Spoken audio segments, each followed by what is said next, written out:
emoji. Y'all, we're not using web capture anymore, and you're not going to get emojis. Google Meets doesn't do emojis now. Google Meets get better. Thank you, Mango, for banning Ren from being in this game. We were just talking about that. Hey, everybody. Welcome to the finale of Secrets Beyond the Sun, session number 12. I hope you are excited as the rest of us are. We are doing something a little different today since the finale also falls on June 19th, also known as Juneteenth, and on Pride Month.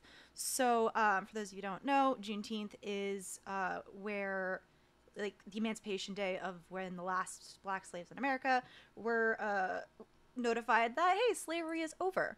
And since it's also Pride, in our finale, we're making the last final session a charity stream, and we are raising money for Trans Women of Color Collective, who uplifts the narrative, leadership, and lived experiences of trans people of color, and they build towards the collective liberation of all oppressed people. If you can, please donate. That would be great, but please don't donate outside your means. If you can't donate, educate yourself on social issues, support and listen and raise up Black voices and other people of color and marginalized communities. Also, this is very important to say, don't just promote them when they're suffering. Also promote them when they are succeeding and, like, their accomplishments, and do it all the time, not just when shit hits the fan. Amen. So, and with all that said and done, we do have some incentives for today. We have, I've also just put them as explanation point donate in chat. You can also do it with explanation point incentives. Basically, you have the option to give a plus or minus 1 to a roll for a player. You can do a plus or minus 1 to the entire group. And we have 2 options for magical mishaps called flux. Minor ones and major ones. And thanks to Chris, we already have one for Zephyr. Am I missing anything else before we go into introductions and the recap? All right. In that case, hi, I'm Mare. I'm your game master for today, and I will hand it over to the lovely Seth. I literally just muted. I was gonna say that I don't think I can hear music. Maybe it's just me. I had it off so I could concentrate and talk at the same time. Okay, I just turned it on, and I will share screen in a second. Okay, cool. So hi, I'm Seth. I am your resident orchid druid / cat owner, / whatever else I do. And I'll be playing my accent, Zephyr. I don't know, I'll fix my accent later. Whatever. I'm gonna popcorn to Sarah. Hello. My name is Sarah L. Kinney, all around the internet, and I love telling stories, and especially so with these wonderful people. I'll be in some other stream games coming up, but just follow me on Twitter to know what's up. More importantly, today I am playing Laurel, a person who was formerly in a relationship with Alondra. Now we are exploring what our relationship looks like after some tense conversations, and I am very excited to see how that pans out today. Popcorn it. And popcorn over to Karosael. Hi, I'm Gonah, playing Karosael, who is a shop owner, who is also an established stoic of the Order of Maker, who turns tales to reality. And I'm just so excited to be here, and ecstatic. And I will be passing it on to Alondra. Hello, I am Caitlin, aka a theaterphile all over the internet. I am playing Alondra, whose character sentence I forget, it's been like a month. An iconoclastic ardent Order of Goetica who uses Nightmare Two-Fist. I have no idea what Laurel's talking about. There is no relationship to be had here. And I will popcorn over to Farideh. Hi, I'm Abby, and I'm going to be playing Farideh. Farideh is an eremitic ardent apostate who breathes runes, and lately you've also seen a couple little runes around my friend Samuel. So We both have runes now. Before we get into the recap, I know we have one or two, if anyone, stuff that was done in downtime throughout a period of 36 hours, where we last left the game off. I know it's like a couple. I don't know who wants to go first and just say it, or if we want to cover it in game. I'll go first just because it's nothing major. The only thing that she would have been doing is possibly some basic work that mechanically just results in the advancement of her forte. Nothing major. So otherwise, just preparing for the trip back to Saturnine. Okay. Laurel, notably, disappears for a very long portion of the afternoon and comes back visibly shaken and has been fairly cagey about what actually happened or what she was doing during that period of time, but she's not quite herself right now. Karosael just went out and enjoyed being on the Gray Sun. He ate at minimum like 4 corn dogs from highly suspect food vendors, as well as just taking some time to think about his forte and about storytelling and what else he could do with that. He also found the very, very last Blockbuster out there and got some just like $1 DVDs in preparation for a movie night. Alondra went out and found a gym, specifically of the kickboxing variety.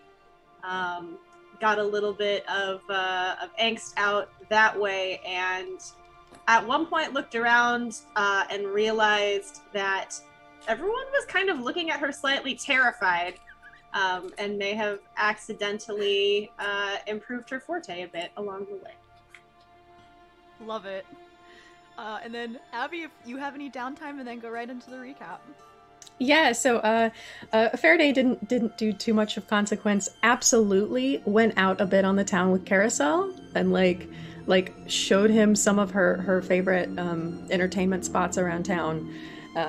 But otherwise, just kind of kept an eye on things because she doesn't really trust Laurel, and when she's around, just tries to keep an eye on her friends.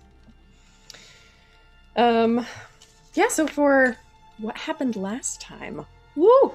It was a drama-filled day.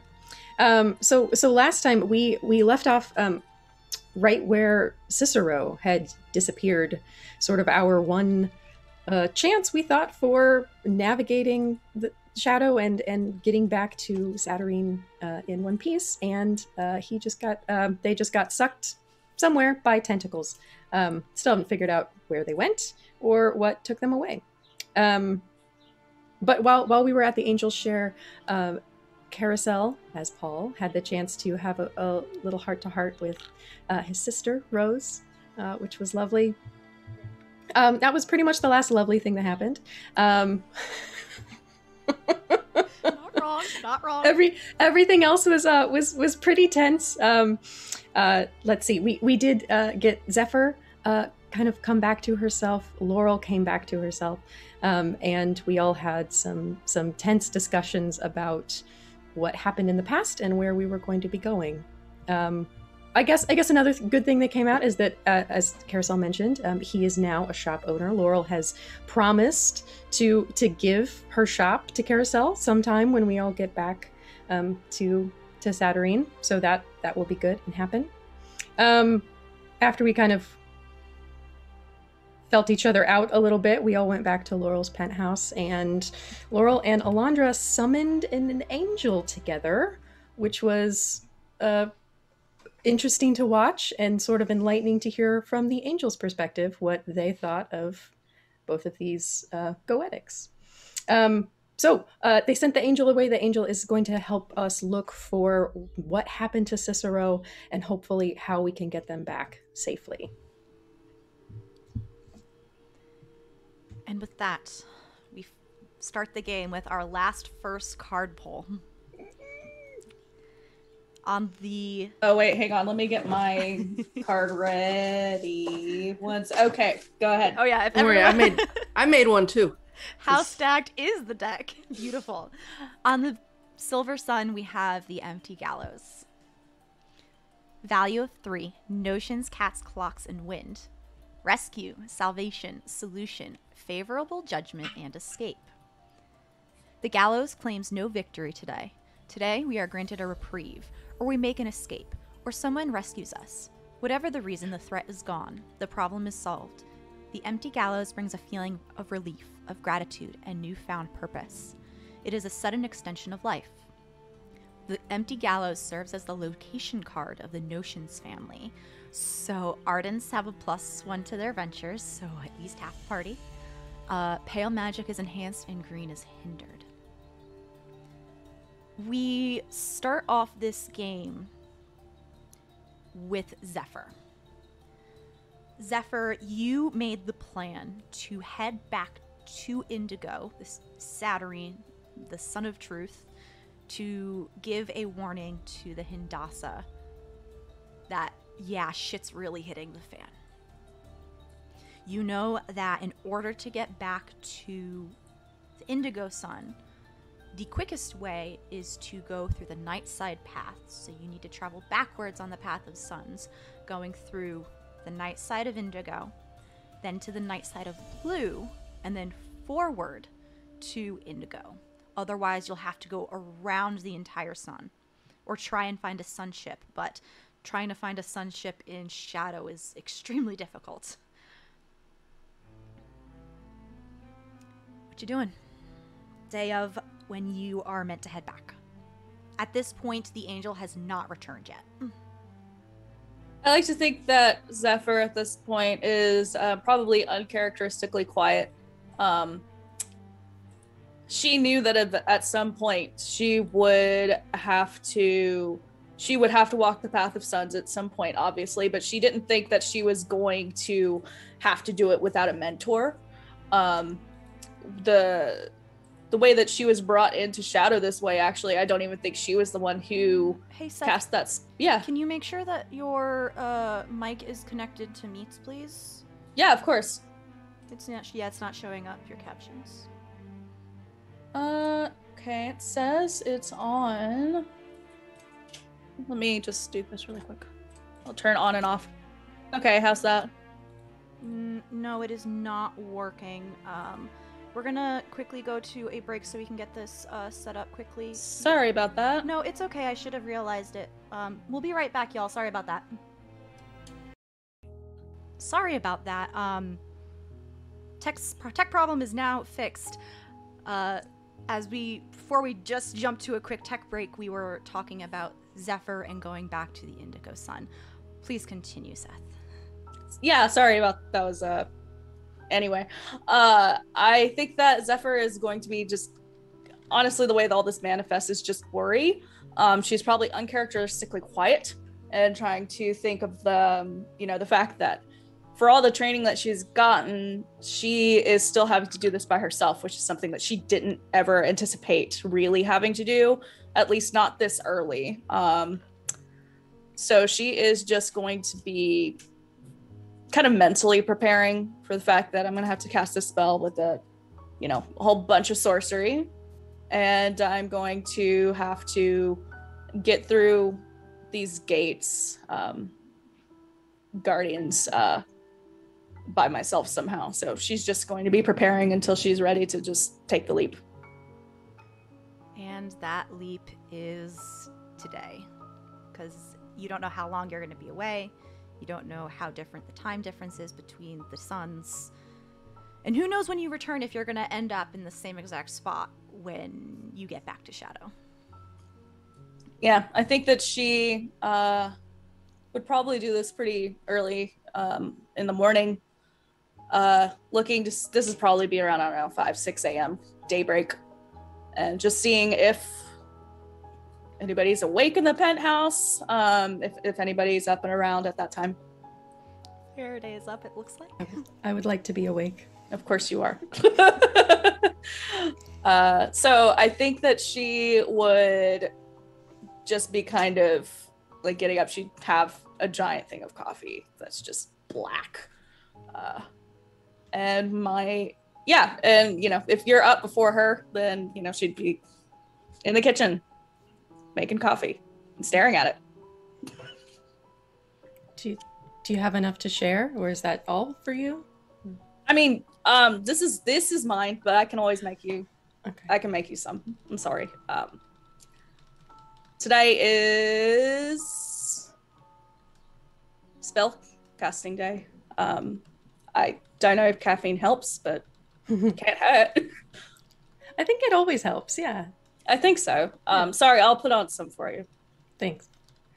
Do you know what you're going to need, like what you're going to face on your way back? Yes. I'm not going to have to go all the way around, which is great, but I do still have to deal with guardians. So I know that is the main part of travel, but I don't really know what that specifically is going to entail. So yes. Okay. Well, I just wanted to, help you a little. This isn't going to last too long, but hopefully this will help. And I'm just going to reach out and put a hand on Zephyr's shoulder and give her a breath rune for movement. Anything. I think everything helps. I really don't know what to expect. I just didn't think I would be doing this without Cicero, and it's strange to think that I do have to do this, and that it'll probably be fine, but it's not what I trained for to do so soon. Yeah. Well, this should give you a promotion, I would think. Right? Some kind of bump in salary. Yeah, like jump that ladder. Believe me, when I make it back to Saturnine, that's the first thing I'm going to do is say, first of all, you owe me so many orbs. Mm-hmm. Second of all, our boss is missing. I'm sure that'll go over well. Mm-hmm. Well, I hope you can outrun these guardians, or outsmart them, or whatever they need. Maybe it'll just be a game of checkers or something, and be simple, and then I could just go and come back, and we can all just go back to whatever is normal now. But thank you. You are always somehow, even when you are not even part of the cell, you still manage to be there. So thank you. Well, more often it was just that you guys. That's true. It's because I was there. Yeah, you're right. But emotionally. So thank you for that. Yeah, sure. Well, hopefully you won't need this, and you have a breath rune around your head until you sleep next, or use it. Oh, until I sleep next. Well, let me. I think that'll come in handy. So I don't want to wake the others, but let them know that I am making my way back to Saturnine. And I will see you soon. Yeah, we'll be looking from this side. Yeah, I'll I would say that I'll tell you when I get back, but I don't know how I'll do that. So just I don't know, keep an eye on the horizon, and I'll be back before you know it. Well, we found you last time. We can find you again. That is true. You did. Just throw spiders at me until I wake up. Oh, right. Yeah, okay, I'll start collecting them. Yeah, they all Great. know me at this point. It's fine. Perfect. And Zephyr will kind of take a step away. She's going to probably cast this on the balcony. She pauses as she gets to the door, and she'll turn around and she will give Farideh a hug. I'll see you later. I am too shocked to say anything because this is absolutely the first time that Zephyr has hugged me. And then she'll turn back around, open the door to the balcony, and get her mental shit together to cast Planewalker. What color is Planewalker again? It is the color of success and bad things not happening. It is green.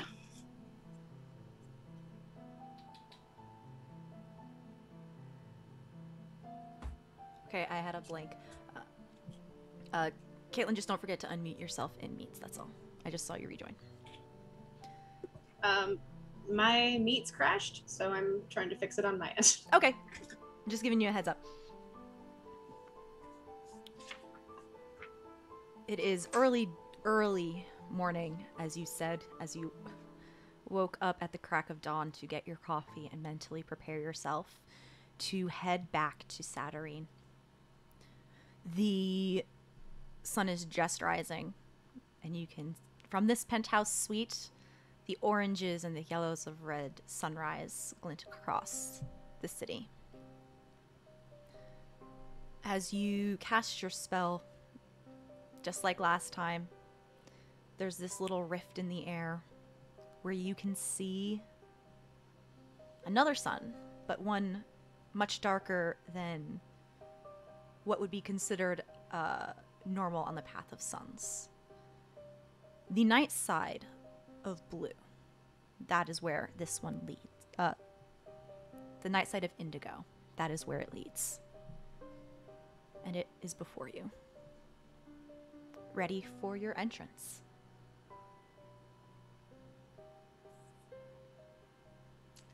Zephyr takes a second to gather herself and then realizes that she doesn't want to take too long to get this over with. And she proceeds with great caution, but proceeds nonetheless. When you pass through your Pathwalker spell and into Nightside Indigo, it's just like walking. You don't feel anything different as the scenery changes from this penthouse balcony to what looks like a cavern, only where the ceiling is only a foot above your head. Though it isn't small or claustrophobic, you can still feel the weight of what feels like the entire city of Saturnine above you. When you were learning at the Hindasa, you did learn about some of the other suns in the Nightside Path and the wardens who guard them. And you know that the warden of the Nightside of Indigo is an entity called Gulanon, who is most often called the Undergod or the Lord of Secrets. The Nightside of Indigo, a lot of people believe, those who are not connected to the Path of Suns, that the Nightside is an opposite. That is not the case for any of the suns. It is the sun's enhancement. It is the embodiment of the sun to the extreme. And Nightside Indigo is truth. But the darkness of truth that no one wants to see or believe. And you don't see anything as you hear an echoing voice across this long, deep cavern. A little Visley has opened my realm. Coming or going? I mean, Do going? you enter the night side? So you're just a stop. I'm taking the path from the gray not the gray. What am I talking about? Zephyr is flustered and a little bit terrified. I think she's knocked off her game. I'm returning from Shadow to Saturning. So you stop 1. I see. And you feel observed, that you don't see anything. Like it's judging you. Can you make me an interaction-based roll? I can. Just making sure I didn't have any trash on that. And is this a +1 to +2 to my venture? You are correct? an ardent, and Yes.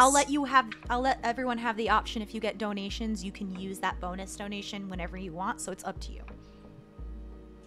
Yeah, I saw. But you do have a +1 from the card. Where did I see the other +1 in my? Yeah, everybody. Oh yeah, everyone gets a bonus. Okay, everyone cool, got a cool. bonus, and you can use Yeah, that when so you I'll just like. go ahead and roll that. I'm just gonna do it now. Okay, sure. I don't know if I'm gonna survive. That is a 6, so an 8 total. Since you are just but passing through, I will not collect a toll this time. Be on your way. That do not have to tell Zephyr twice. Zephyr's not even going to respond. She's just going to get the fuck out. Let me see. So mechanically, Planeswalker has to be cast each time Yes. you take a step. Correct. So, let me do what I need to do to replenish my sorcery pool, since I only have a total of 6. And I think the spell is 4. The spell is 4. Correct. Yes, you will have to refresh your pool. Okay. So I will go ahead and take a very awkward action rest.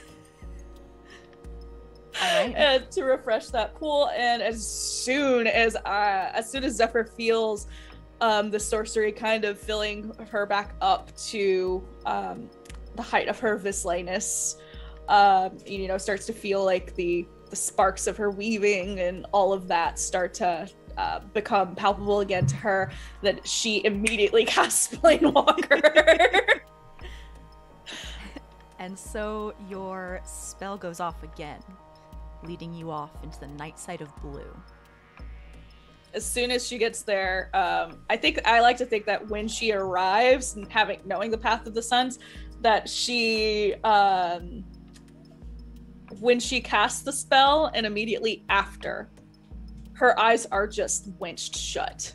She wants no part of this because Seth wants no part of this.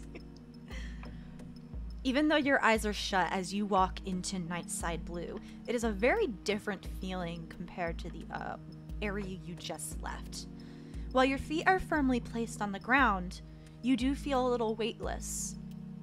And though you see nothing, you feel and see and hear and think a lot of different things, as the night side of the blue sun connects directly to the new sphere.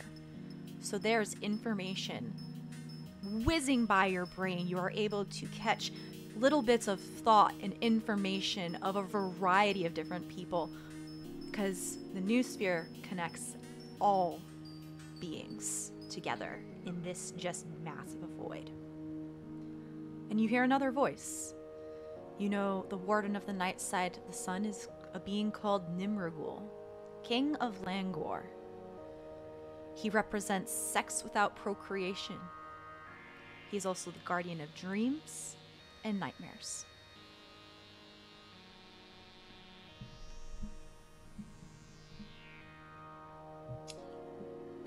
Zephyr, what do you want? Go ahead, sorry. I was just saying, what do you want? Really, I'm just trying to get back to Settering. And Zephyr, as she says this, her eyes are still closed. I'm being a little rude.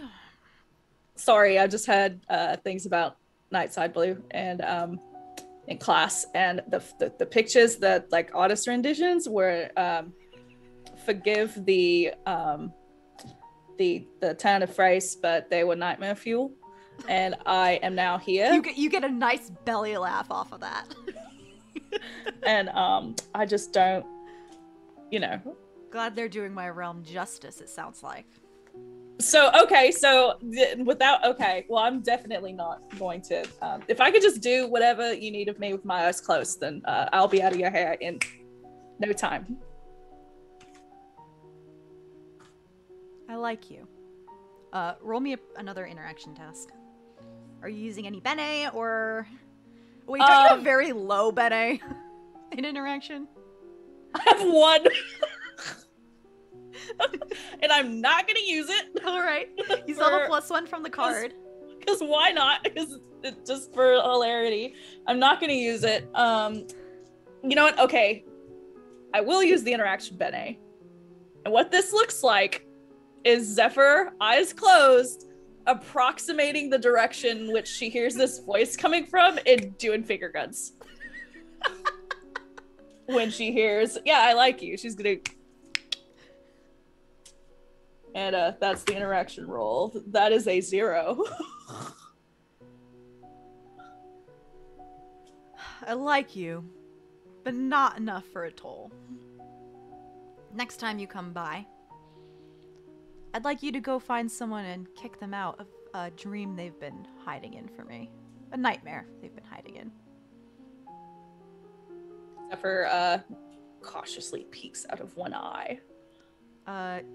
You see... I'm interested. When you open your eyes, you do see, not nightmare fuel, but you do see a lot of little dark blue orbs of thoughts and ideas and basically the inner thoughts of, like, people and creatures. But the being that you see is actually fairly tall, probably like Karosael and Alondra height person, male identifying in midnight blue armor, and bunch of weapons of various types on his sides. Next time you're here, or at your earliest convenience, because I would like this done at some point. Don't think you can just leave and never come back. Someone's been hiding out in a nightmare for a bit. I'd like you to get them, remove them, and kick them out for me. I get the feeling I'll be back sooner than either of us are anticipating, so sounds fair. Have a nice trip. Zephyr awkwardly goes to, like, I think her instinct is like, let's shake on it, and like we'll kind of reach forward to like extend a hand, and then go, no, never mind. And instead we'll just kind of, again, like, we're gonna have to fucking take another awkward ass action rest. But at this point, I think she's going to kind of sit down and she's gonna sit and just kind of take in the surroundings. And just, she's not, I don't think she's as intimidated as she thought she would be, and she's not as intimidated by the blue as she just was in the other realm. So she is actually, this is what I learned about the blue is this is kind of where the noosphere is concentrated. It has a connection.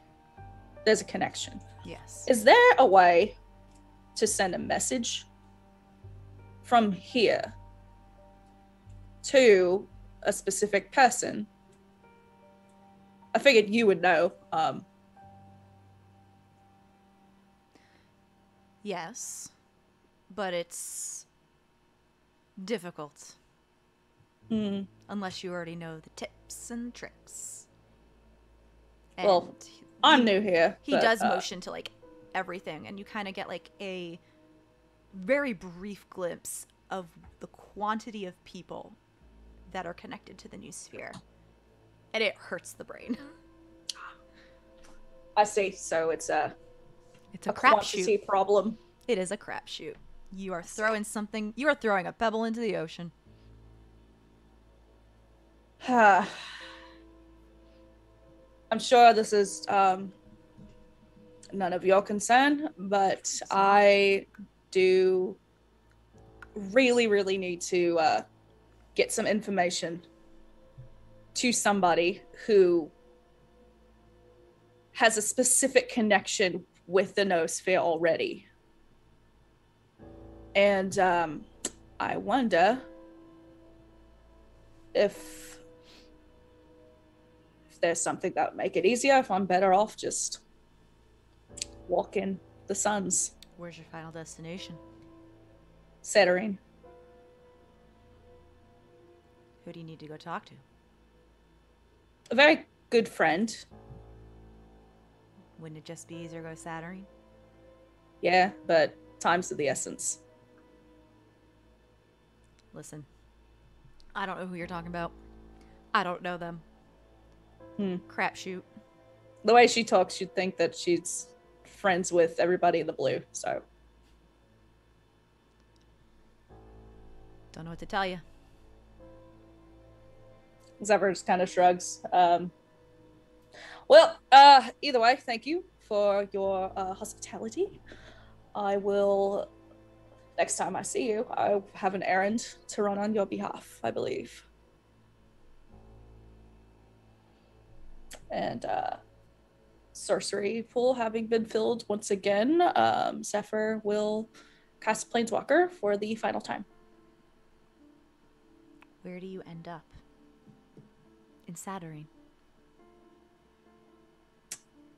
I think that she is aiming for, at least, just home first. We're somewhere close to home. I'm going to pull the next card of the game. On the green sun, we have the Conspirator. Value 7, Secrets Raven, Books and Flame. Gallants get a +1. Upheaval, Hidden Agendas, and Gossip. The Conspirator keeps to the shadows, whispering with others like her. How many conspirators are there? Who is involved? We never know. Those hushed whispers in the right or wrong ears can tear us all apart, bring us all crashing down. The Conspirator is the defender of secrets. She guards them and the family they represent. It is her role to know the secrets and spread them as needed, whispering to just the right people at the right time. So Laurel would get a +2. But you hear the ticking of clocks in the Clockwork Garden where your snake lives. You don't see Arkin's mouse anywhere? Good.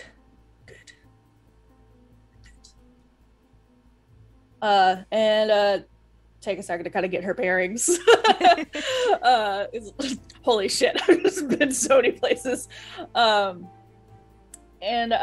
She will just, even if she had seen Arkin's house, she immediately just like sets off for the bleed.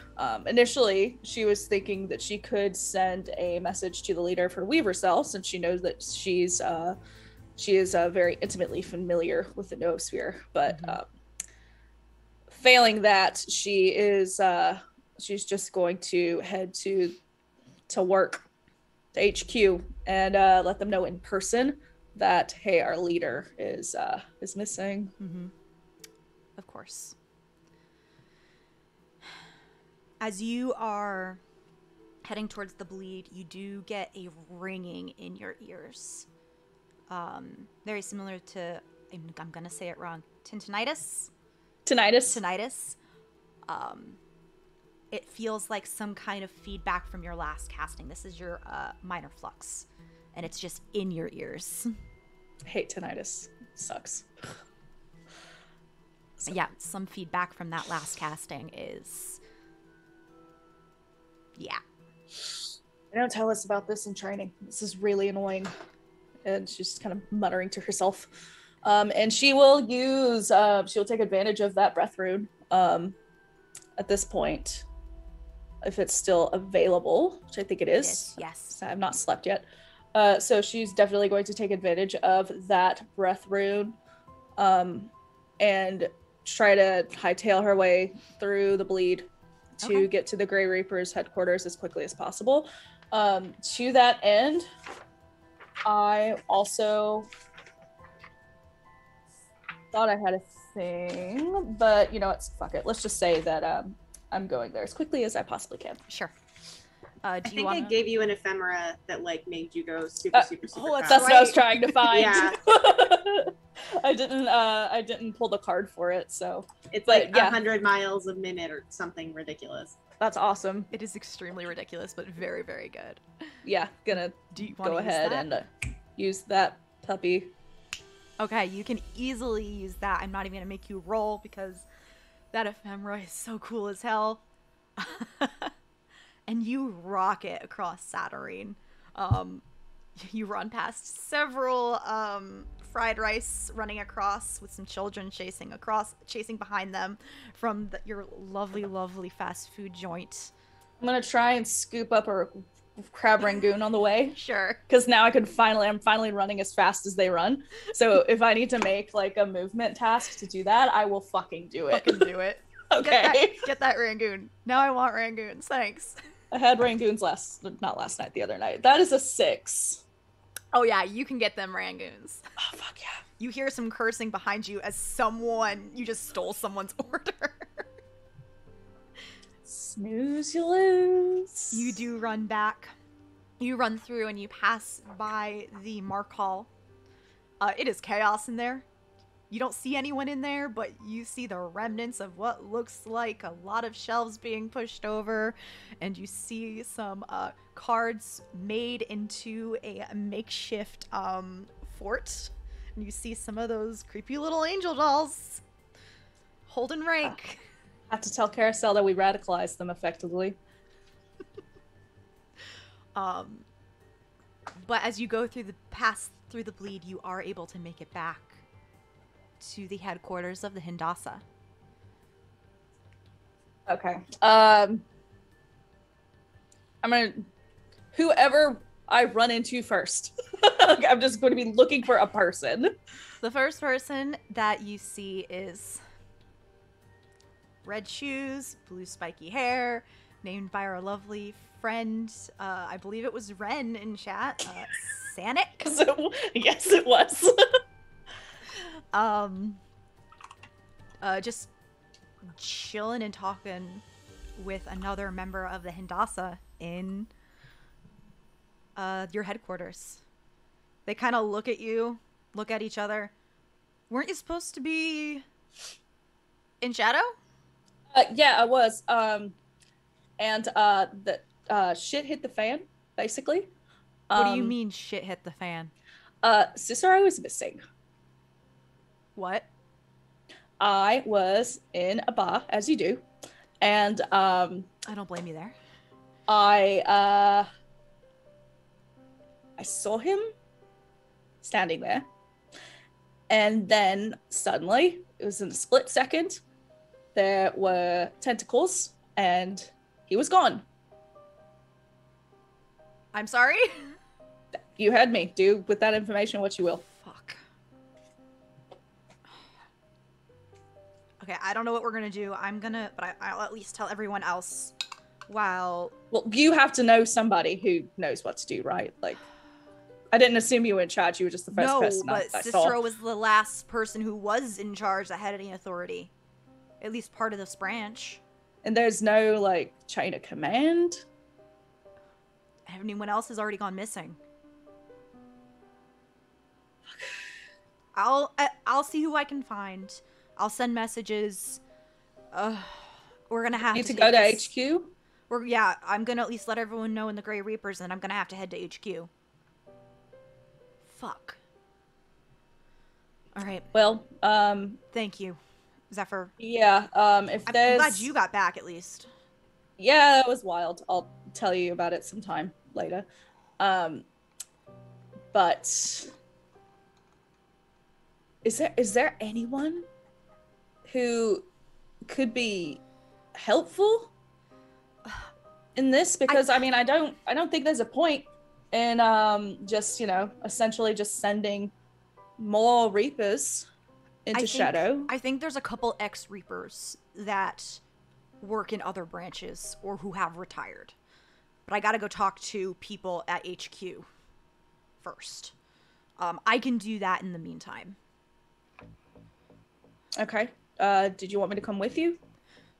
No, it's okay. I'm gonna just start heading off, and if I see anyone along the way, figure it out from there. All right, sounds good. Also, hi. Nice to see you again. Nice to see you. Well, nice to see you. Not nice to hear your news, but anyway. Yeah, I know. I'm gonna get going.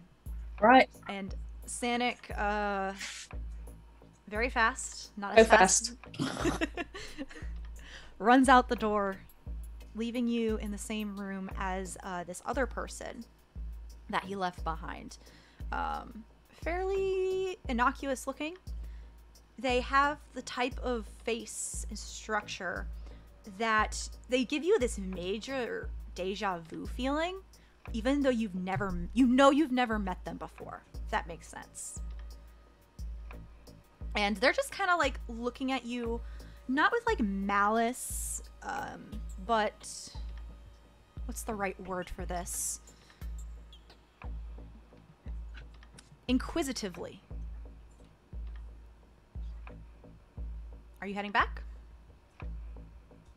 I'm sorry, I don't think I know you.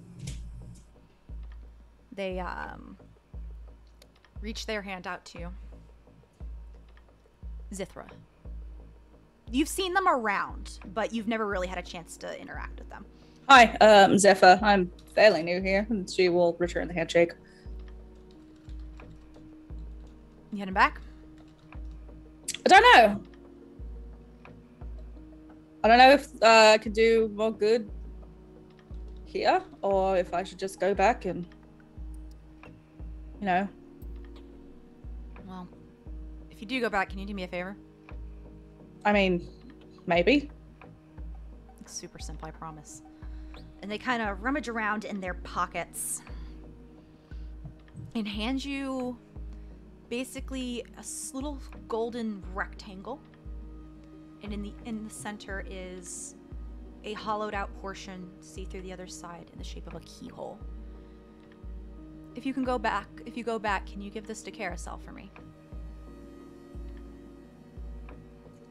How do you know Karosael? How do you know that I was with Karosael? How do you know Karosael is in Shadow?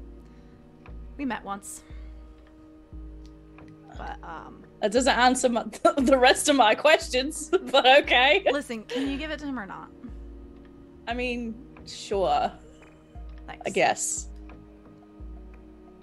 But, yeah, just tell him if he uses his key, they'll get it back home.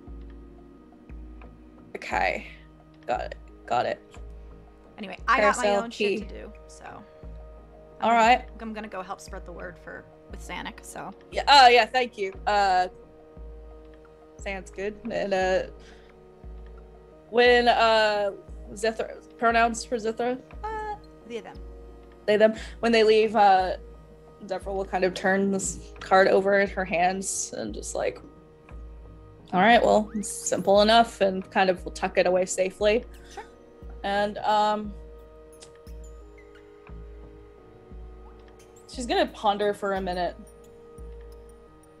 what her best course of action is, but barring doing what two other people are already doing, she decides that her best course of action is probably to go back to Shadow, especially since she has no idea where she's going to end up.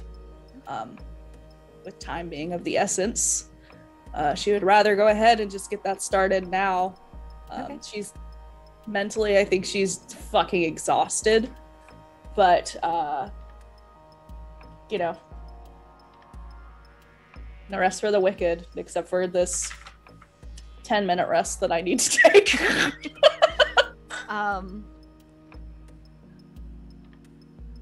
as you are about to head, as you're resting, make me a perception-based roll, please.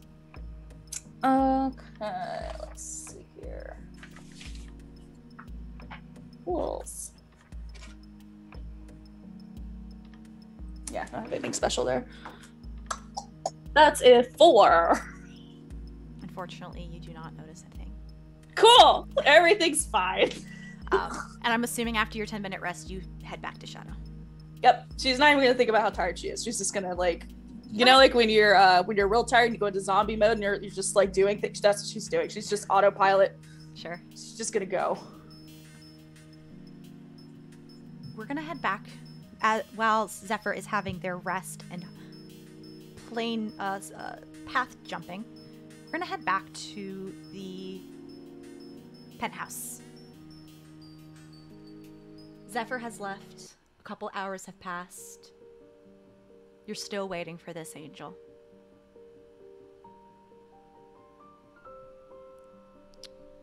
What y'all doing?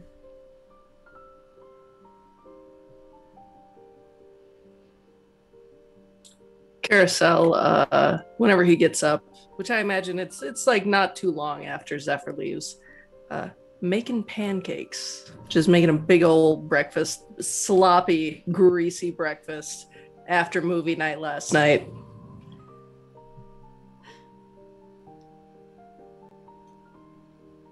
Y'all smell pancakes. Did anyone see Zephyr before she left? I understand the urgency, but she left so early this morning. Oh yeah, she she left some coffee for us. Oh. Did she seem all right as she was preparing to head out? I know it's a bit nerve-wracking. Mostly.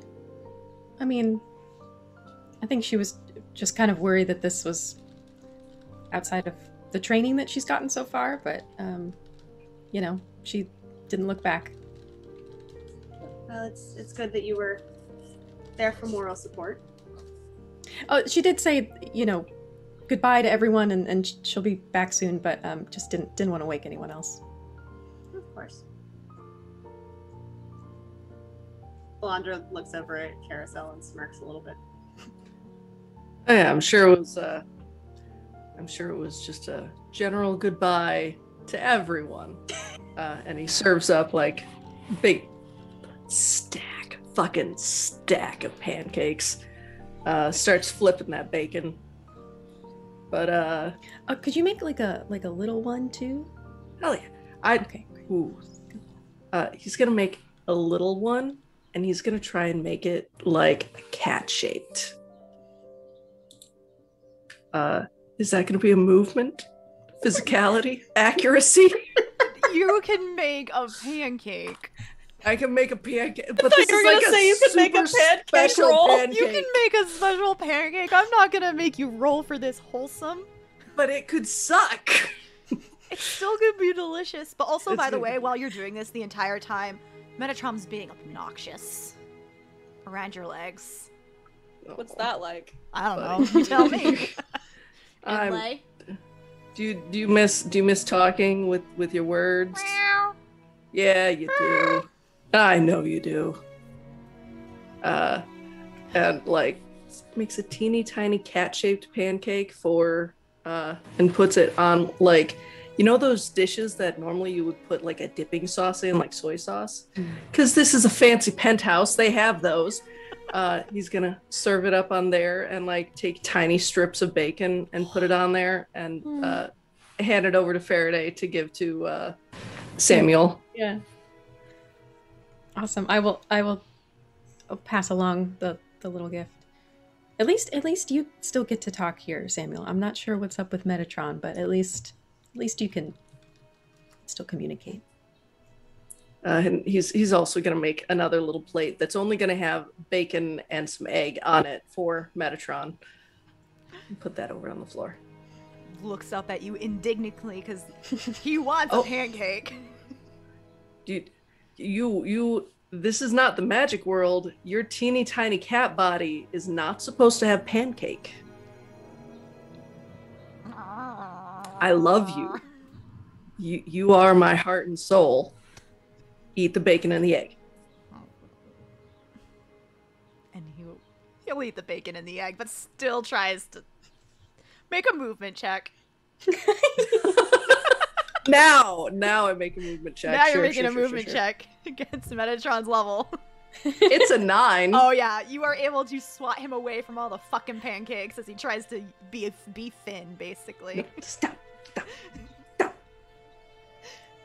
I feel like Metatron's Too soon. Metatron's a little more roly-poly than Finn.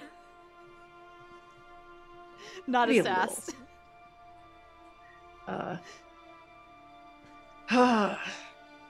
Weird question. Do we have to wait here for the angel? Does anyone want to do anything? There's aquariums here and zoos and I don't know, just fun stuff. There's stuff we can go do stuff and not worry about is someone gonna cast a curse on me? Well, I think the angel will find Alondra wherever she is, but when Zephyr gets back, I feel like we should stay here. No, that's true. So, comfy day in? Just everyone staying in pajamas? Hell yeah. I feel a desire to ask what everyone's pajamas look like now. Thank you. What did you buy or steal while you were in Shadow? Or have? Wait, Alondra had a suitcase. Yeah, I was prepared. And Laurel had a suitcase too. What do Alondra's pajamas look like? She's got where they're the top kind of buttons down. And it's got a little not a collar, but it's got the little thing, right? She's got a matching set with a button up top and this pants. Little pinstripey. I assume are they satin or linen? Linen. Yeah. I'm shocked. I figured you were a satin. She's got a flannel pair for cold nights, but no, she's in the linen. We never decide what season it is. Let's go with the middle season, so fall or spring. Yeah. Zephyr, or not Zephyr. Sorry, I don't know why. Karosael is literally just standard white dude. White t-shirt and boxers. Oh wait, literally, I think almost everyone was prepared because Nina lives here, Alondra and Laurel were traveling, and then Zephyr was also, and also you lived around here too. It's perfect. Mm-hmm. So only Karosael had to get last minute stuff. It's fun. Dollar store has everything nowadays. Yeah. Sorry, I did not mean to derail. Keep going. No, these are very similar to questions that people might ask at the for the Q&A. So I think right when Karosael mentions that, Laurel's actually been not present for breakfast so far. She usually spends a good amount of time in the morning getting ready, putting on makeup, getting into some very form-fitting dress with an inappropriate neckline. But this morning, she's taking a lot longer than usual to get ready. And it's because she is in the bathroom looking at her makeup, trying to figure out how she's going to disguise a crack that now runs down the center of her orb. One of those beautiful golden veins that kind of represented how many charges of power her orb has. The gold is gone and there's a crack in its place. So Laurel has been in the bathroom kind of figuring out how to pack the crack to get rid of it, and then painting it, using gold liquid eyeliner and other makeup to redraw that gold vein down the orb. And I think it's right when Karosael asks about PJs that Laurel comes out wearing an inappropriate dress. Do you want to roll to see how well you do makeup on your rock? Absolutely. Meanwhile, I choke on my coffee a little bit. Do we think maybe that's accuracy? It's gonna be, I'll say it's like a movement or some kind of intellect-based task. Not accuracy, that's for aiming and shooting and hitting. For shooting? Movement it is. Okay. Okay, 8 plus 2, because we're currently under a very good card for gallants, so a Yes. 10. God damn it, S'mores. Yeah, so if anyone wants to roll to see if they notice, you're more than welcome to, but, I mean, I'm looking. I'm you will looking. get a bonus. Respectfully? Respectfully? Respectfully-ish. Respectfully with disdain? Yes, exactly. You will get a bonus because you do know Laurel so well. So the Real well. You can roll perception, Bene. You can add what you would like. You can add Bene to the roll. Reminder, y'all can add up to 3 now per venture. I'll just use 1. Okay.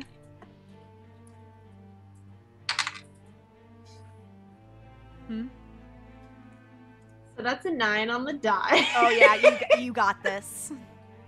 You notice that she put makeup on her Farideh orb.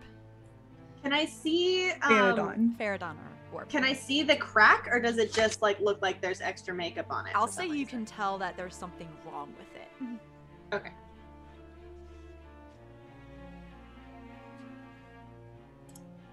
I make a face, but that's it. Kara's gonna put a plate in front of where Laurel will probably sit and starts piling pancakes and bacon and shit on it. Oh, thanks, I guess. Dang, this smells really good. I haven't eaten anything that was cooked at this home ever, I think. Well, you know, there's a first time for everything, and pancakes are some of the best things to have wafting through the house. And Laura will take a seat and kind of pulls out her cell phone and will continue. She's in the middle of a lot of like different threads working on transferring kind of her ownership of Rose's performance contracts over to other agencies and kind of doing as she promised Karosael and kind of moving everything for Rose over to someone else. Okay. You're good at your job. You know how to do this.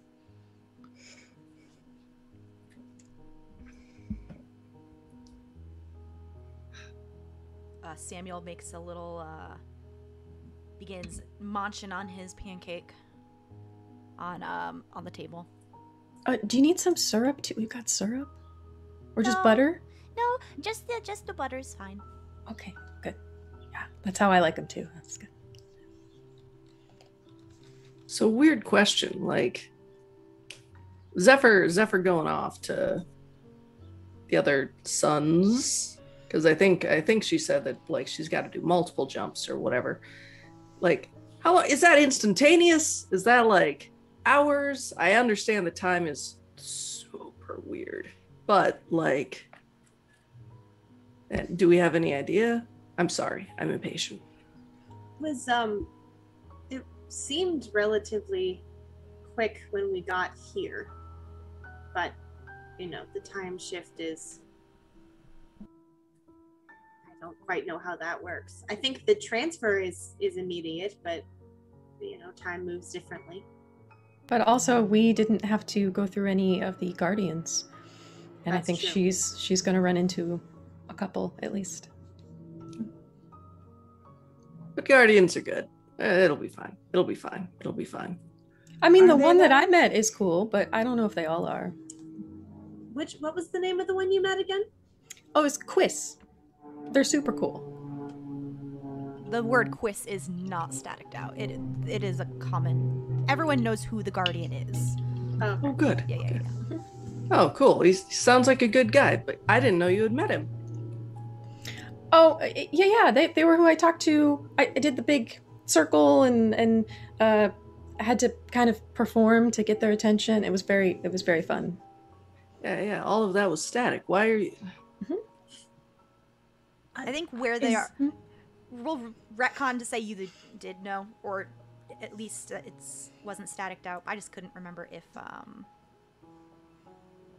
Farideh mentioned the name or just said guardian.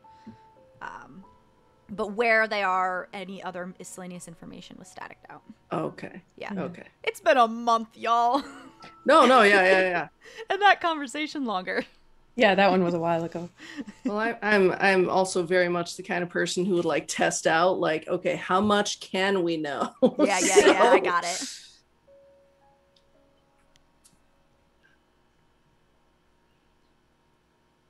And how long has it been at this point since we angeled?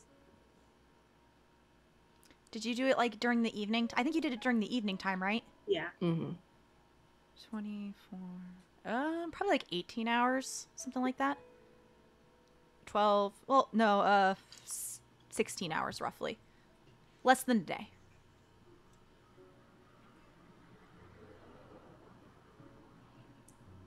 Samuel is done with his pancake already. He kind of holds up or pushes his plate over to you, Karosael. Did you like it? Okay, good. And he's gonna go and he will knock off whatever is left onto Met's plate. For pancake? That is as much pancake as you get, buddy.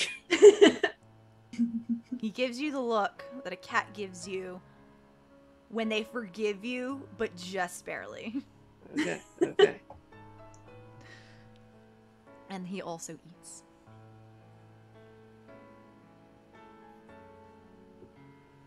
Well, not much to do except wait. Yeah, I mean, yeah.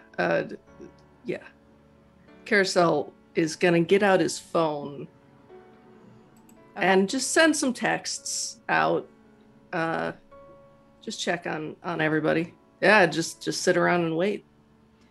Okay. Are both of you like working or something? Is it like, Yeah. what is there to do? What do you? I have Both friends. of you on your phones. Just what? Also games. Like look at that. You can play TFT on your phone now. Like that's pretty cool. Sure. Okay. God damn it, Karosael. Laurel, do you have a moment? I just had a question about the summoning from yesterday. Wanted to confirm something. Just there's a light that enters Laurel's eyes just at the thought of having any moment alone with Alondra. Of course. I mean, we've got nothing but time while we wait for the angel to get back. And I'll kind of like gesture her over. We're not like, I don't want to go in a different room, but just like out of earshot, but still visible. You know, this place has an incredible balcony, and we can, I think, see it through the window. Oh yeah, it's like floor with like wall size windows. Okay, yeah, we'll do that. There's also the pool out there that Karosael is hanging out on. In. The moment that they like leave the room, Karosael's gonna look at Farideh and be like, "Hey," and like they just listen at the door. You mean these windows that they can clearly see you we through? can see you. Starts eating a pancake. It's a beautiful view. Karosael, I thought you were supposed to be smoother than we were at this. Only at lockpicking, like the rest of it's I'm Garbo. Oh, sure. Okay. Oh, that's why you work in a team. Exactly. Like each of us is good at a thing and like shit at everything else.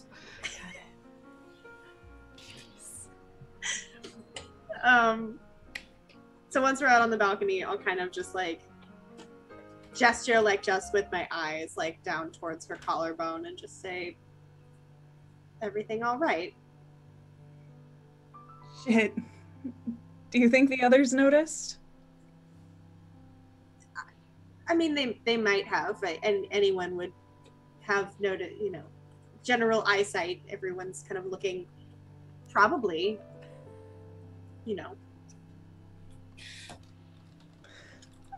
I guess we can think of this as another strike against me trying to pull one over on you.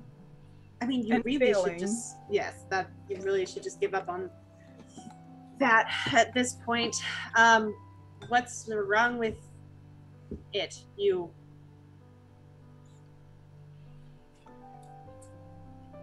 Laurel hems and haws for a long moment, I think walks up to the edge of the balcony and stares off for a moment and reminds herself that she has told Alondra she wouldn't lie anymore. So, I disappeared yesterday. So that I didn't notice, but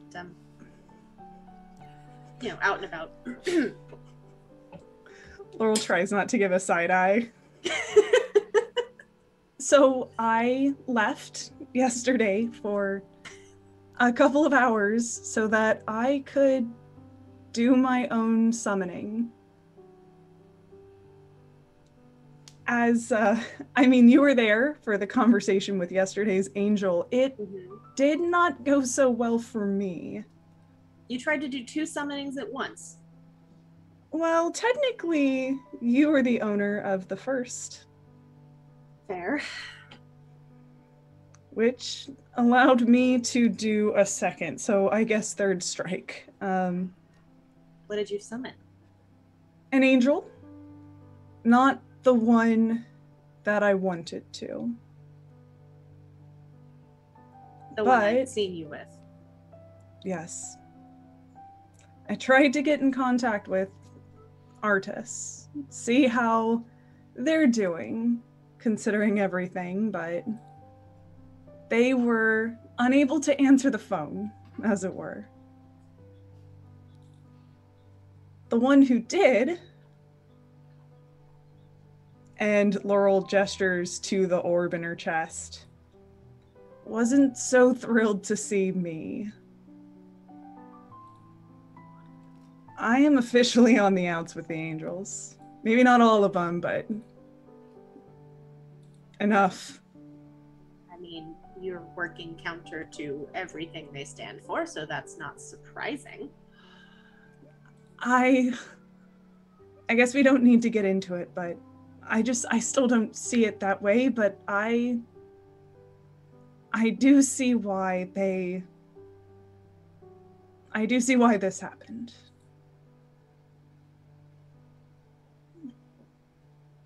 Why are you still attempting the right-hand path? I mean, isn't the Vespertines' whole deal that they work with demons? Things are never so cut and dry. Things are a lot more interesting than just left or right hand, good and evil, demons and angels. Well, I'm just saying, you might have an easier time not getting immediately attacked by the things you summon. I do think you have a point there. I will not be attempting to summon any angels anytime soon. Because I don't think I can take another hit like this. Did it affect your abilities? Is it just... You don't need to worry about me. I mean, yes, but... Well, it's just for the betterment of the team. We need to know what everyone's capable of. And, it's just important to be aware of things. I didn't say I was worried about you, just the general well-being of everyone. I'll still be able to pull my weight with the team. Excellent. Good. Glad to hear it. Thanks for asking. You're welcome. Just keeping informed. If I'm not gonna ask you to lie on my behalf, but if you could not tell them about this, I don't want to worry them. And I've got plenty of tricks up my sleeve. I really need some new phrasing. Well, I think your presence already worries some of them. Yeah. Understandably so. I will not lie to them. but unless it becomes immediately relevant, I don't feel the need to volunteer the information. If it does become relevant, they will know. I wouldn't ask for anything more. Thank you. Well, sorry. All right then. Good to know. And I'll like turn and walk back inside and probably run into Karosael. The moment that you turn around, like Karosael also turns around with his plate of pancakes and like books it over to the little island in the kitchen. So, that conversation. This includes you, Zephyr. How would you all like one to spare? Yeah. Okay. How would we like one, or Yeah. Okay. Would you all like a choice? You could technically deny it. I will take it. Thank you. Lay it on us. Okay. I will accept this fate.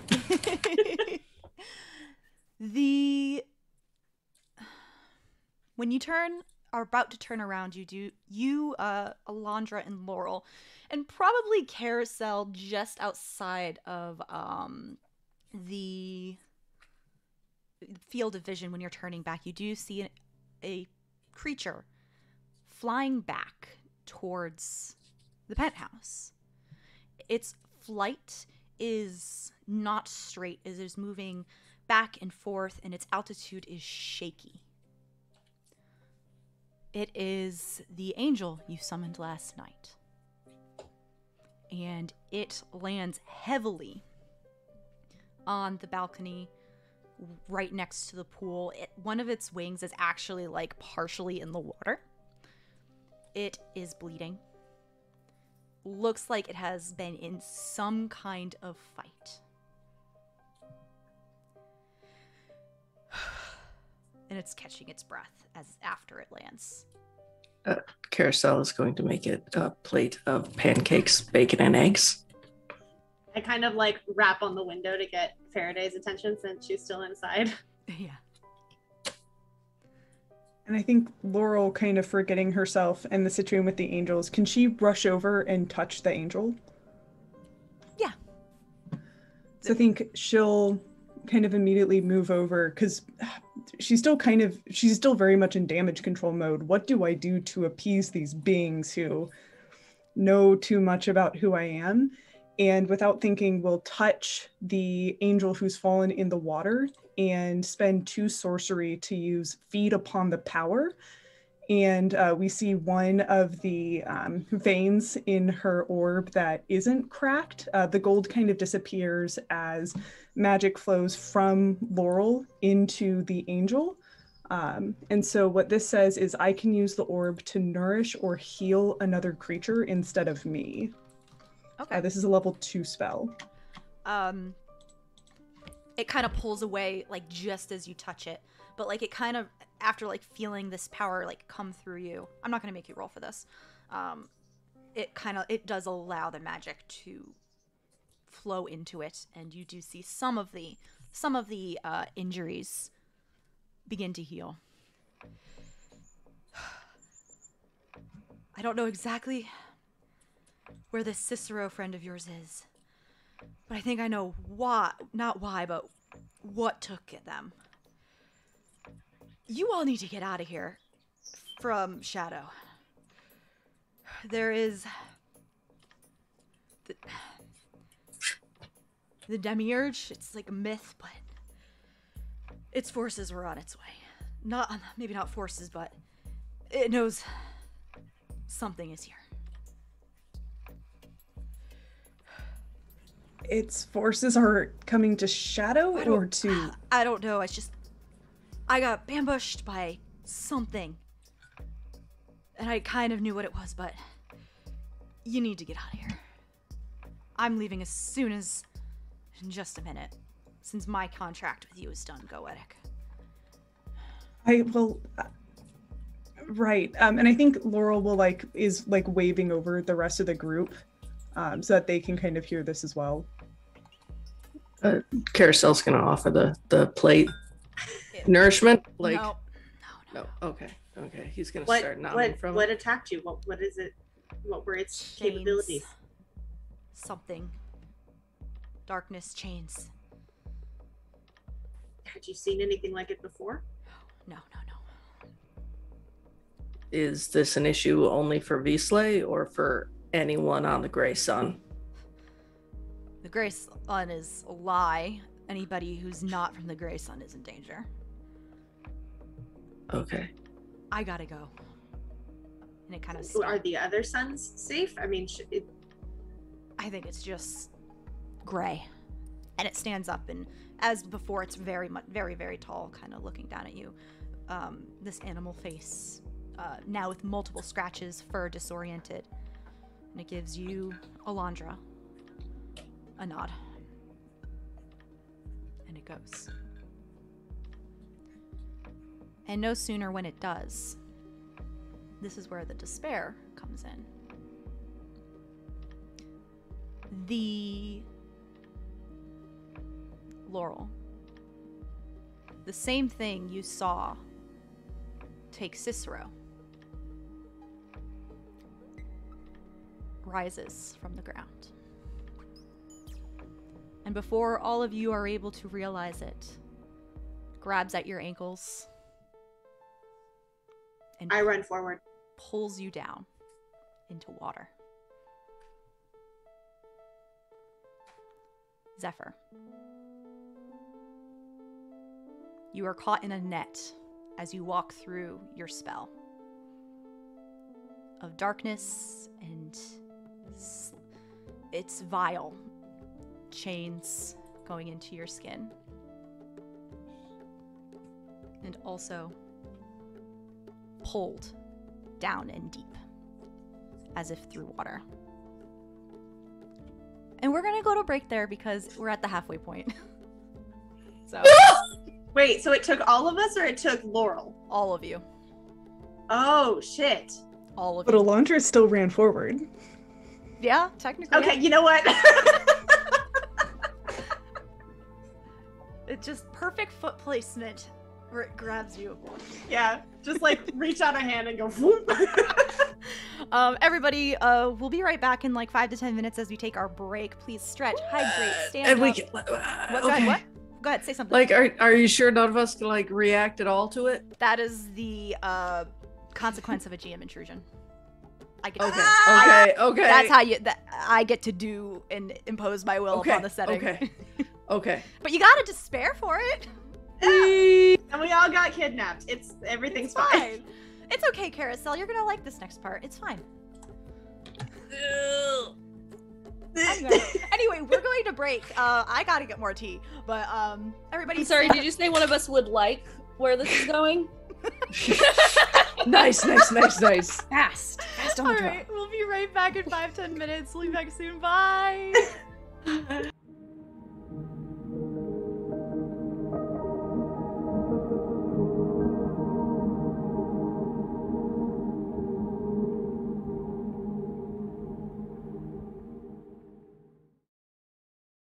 Hold these. All right, everybody, we are back from break, where I have introduced a GM intrusion where our entire group has been Visley apt.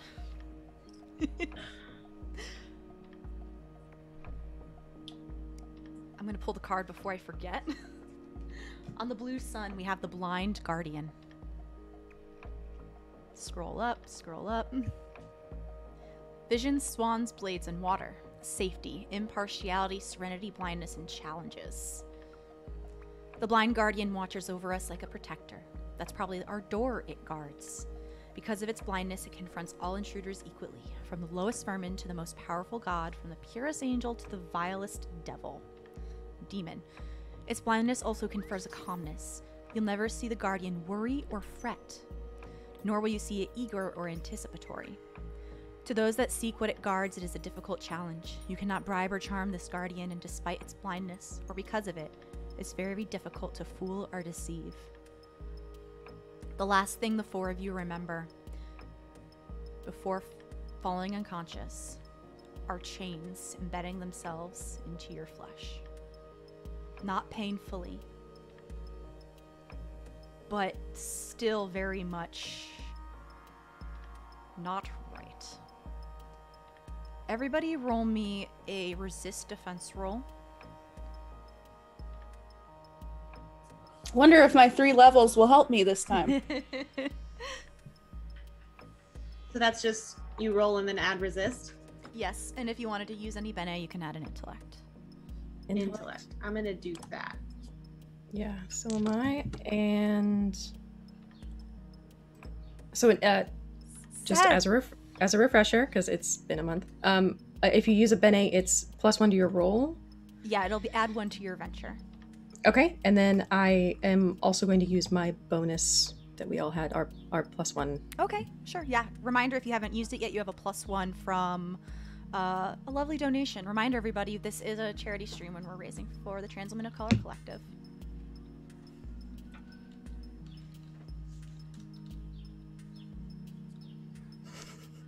You all rolled terrible. What the hell? Let me just pass out the L's to everyone. Everyone I take rolled an a L. 1. I rolled a 1. All right. I rolled a 1. Okay, I can still make this work.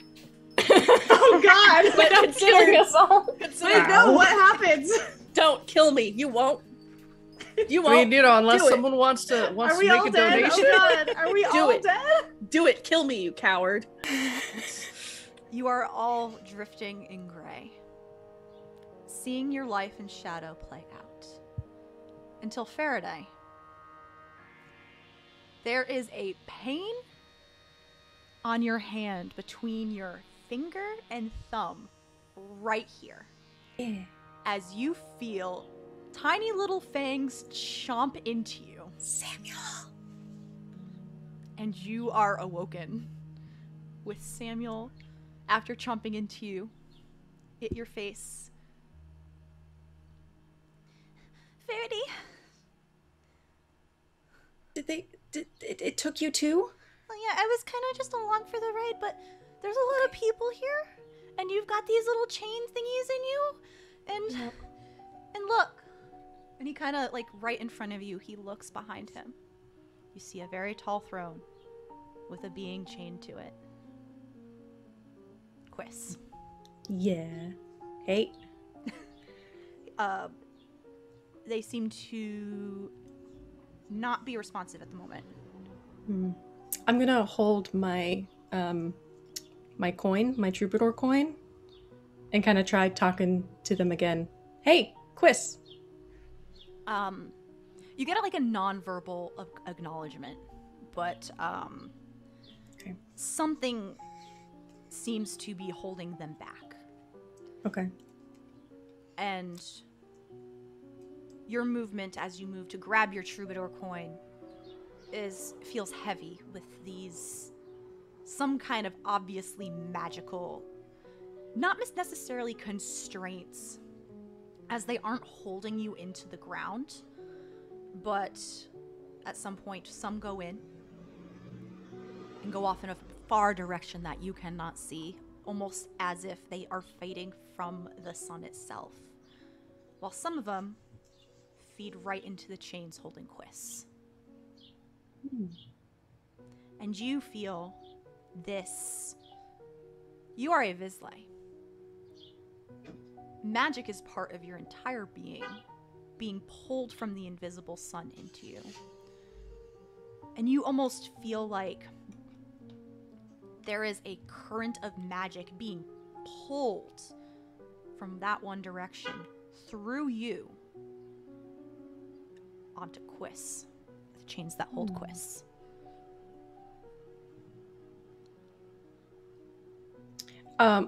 Looking around, do I see other people also chained in? Yes. Any of my people? As you look around, there's a lot of people. Kind of sprawled out on this dark stone-like ground. Some people you recognize, and a lot you don't. You do see off in one direction the familiar bright red hair of Cicero. The familiar bright red hair of Avery / Zephyr when her hair changed color when she entered shadow.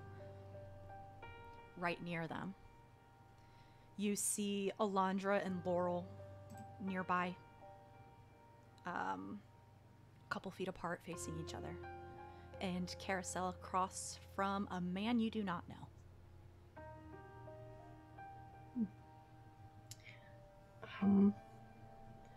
And everyone seems Unconscious.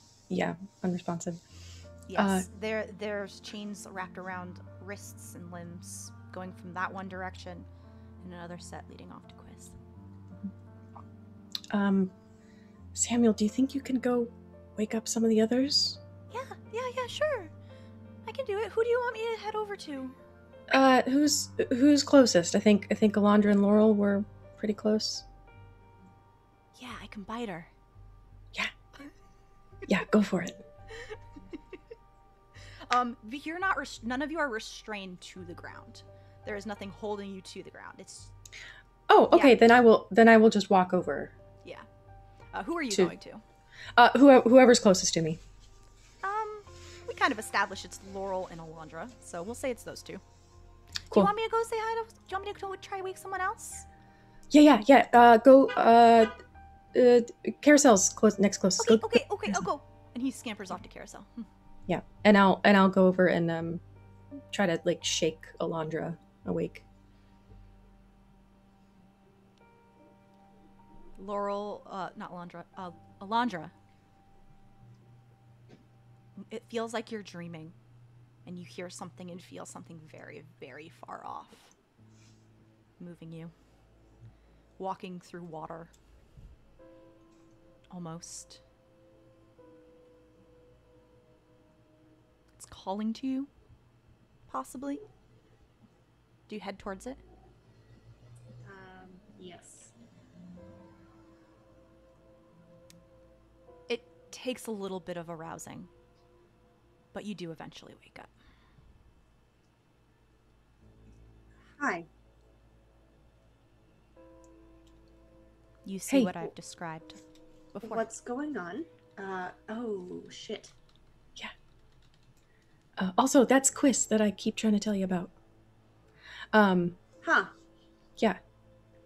Their We're all. form is mutable and it moves and changes. Is it, like, looking at it? Like, is it interacting with any of the people around, or is it just kind of there? There. Okay. It's there. Yeah, everyone's here. Even Zephyr, Cicero. They're all these people. Just trying to wake everyone up right now. Right. Yeah, if you go get them, I can, I'll get her up.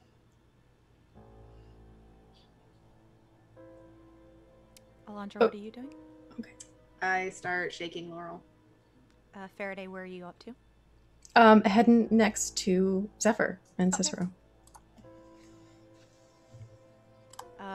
Farideh, you do have to weave through some people, but you can get to Farideh. You can get to Zephyr and Cicero, no problem. Alondra, Laurel's right next to you.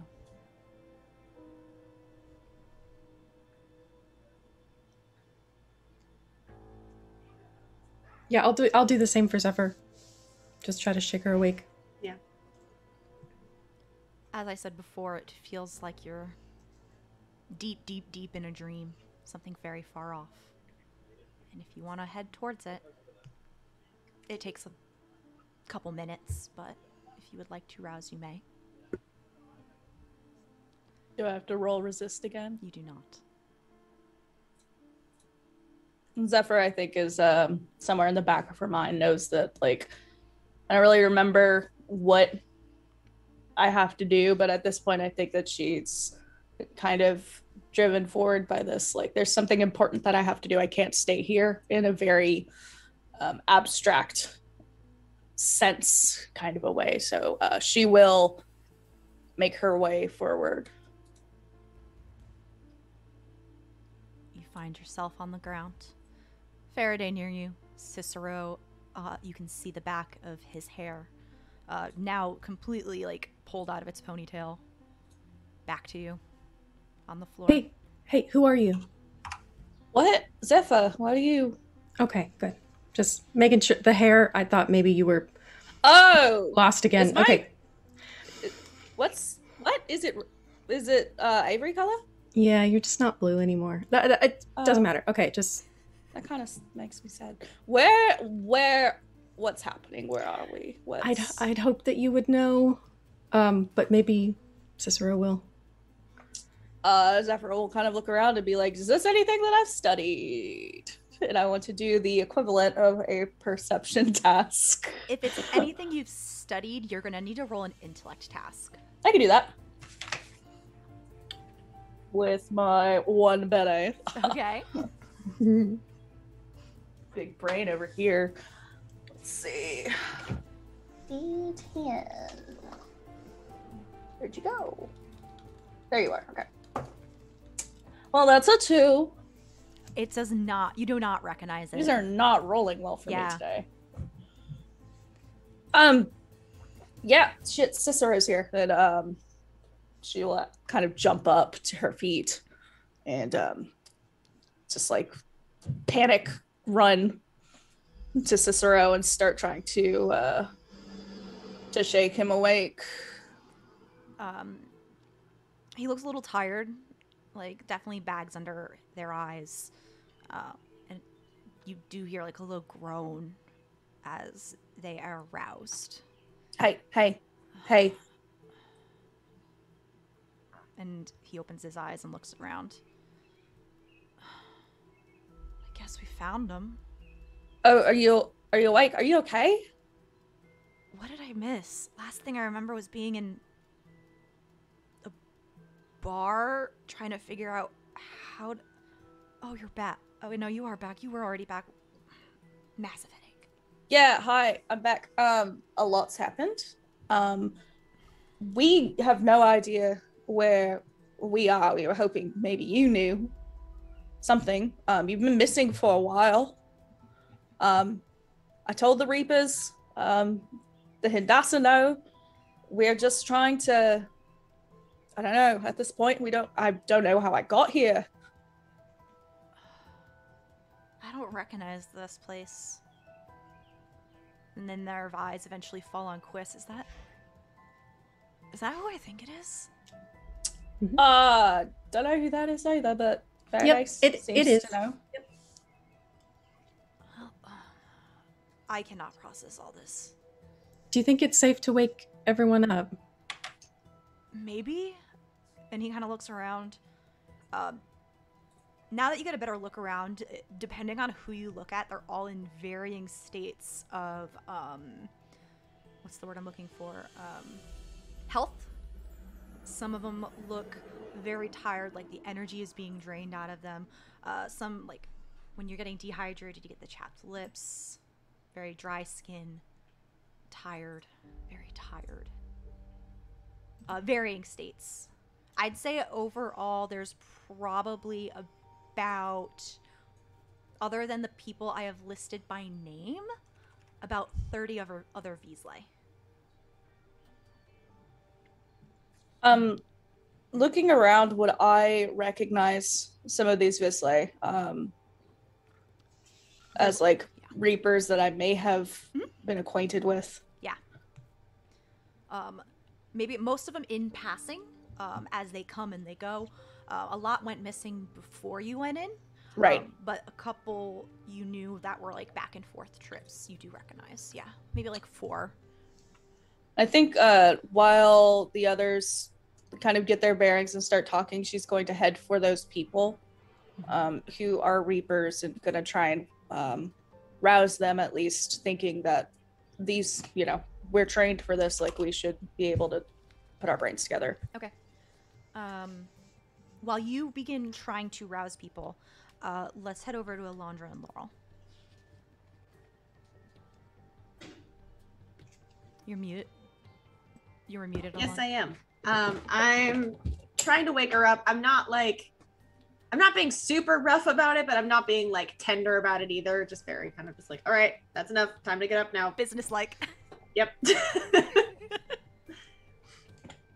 I think Laurel is probably pretty quick to rouse whatever space she finds herself in being confined, being restrained, being taken anywhere not of strictly her own free will is something that she does not take kindly to. And kind of her eyes flash open, see Alondra, and kind of begin to take in their surroundings.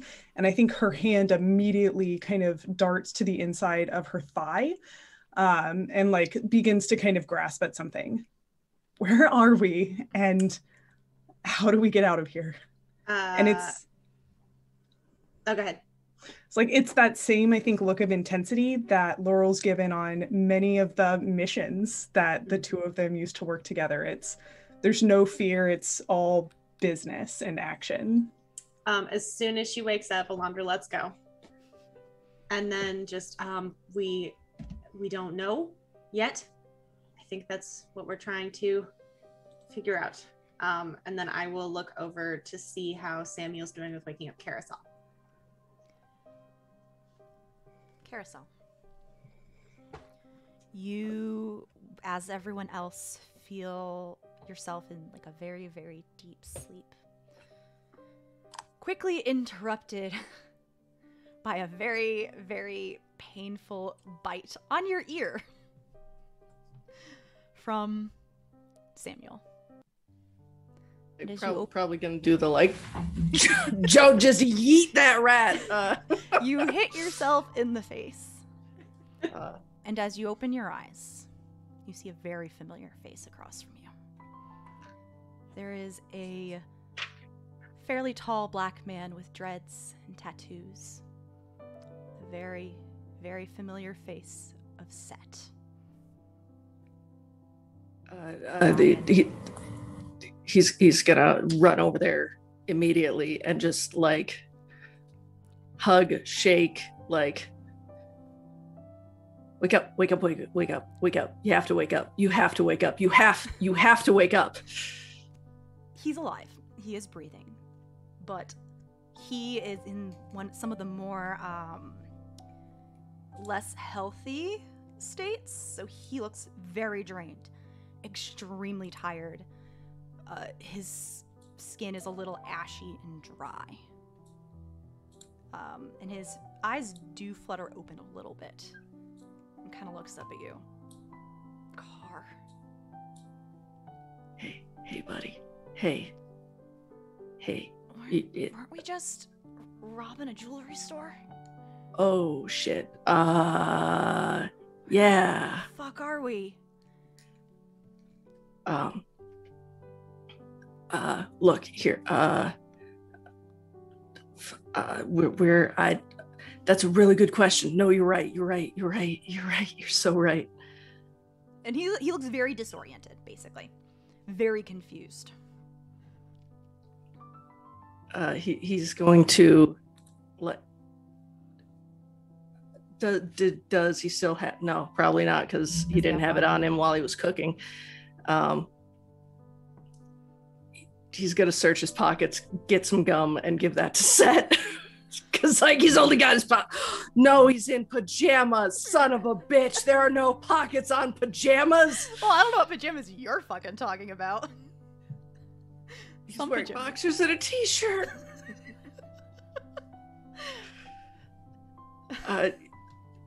He's okay. He's just gonna. Your PJs. I'm in my PJs. It's okay. It's okay. And then he sees his friends over there. It's gonna be fine. I have a team that's gonna help us. It'll be great. It'll be fine. We'll be fine. I see you're leaving us real easy, huh? Real quick. I mean, you know me. It's always cut and run. I'm glad you came back for me this time. I would have done it sooner if I could have. He kind of like, not pushes away, but definitely tries to sit up. Yeah, no, yeah, and helps. Absolutely helps. These long chains, basically around everyone's wrists and ankles, hang heavily. Where the fuck are we? I don't. Where are we? You hear echoing away from Karosael. Zephyr, make me a trying trying to figure out the best way to do this. Some kind of roll. Let's just do a straight roll without anything, because it's going to be more of like a percentage of how good of a state they're in to respond. Okay, so just a straight roll? Yeah, we'll just do a straight roll. Or gaily forward, rather. That's a 3. What is 10? Can I roll above a 5 today? We'll say one of them is in a good enough state to actually get up. Okay. This one is, this person is, you know them as Oliver. I'm pulling from my random name list at all. Hi, are you awake? Are you okay? Yeah, How are you what feeling? Hi, I'm Zephyr. I'm with the Grey Reapers too, new. Nice to meet you. Hi, Cicero's right here. Cicero is taking stock, well, so to speak. I got, what's your name again? I'm sorry, I don't think I know you that well. Oliver? Oliver's awake. Cicero nods. Okay, good. And Cicero looks around at whoever is conscious. Let's figure out what the hell we're doing. And he kind of like takes charge and like waves everyone over, basically. So looking around, like, what are our surroundings? Are we kind of in void? Very similar to your visions that you had, the one time that you saw in the mirror, and then the one time you actually talked with Quiz. It's almost identical, though in those two visions you never saw the people. You did see the chains leading up to Quiz, and it is a very, very, like, almost expanseless void of very dark gray, light cobblestone floor, and it's huge. You can't see an end. It's like you're dropped in the middle of an ocean, and that's all it's where you see fading off into directions. Eventually you don't see where the other end of those chains go. And as I described to Farideh earlier, you all also feel that current of magic being pulled through your bodies.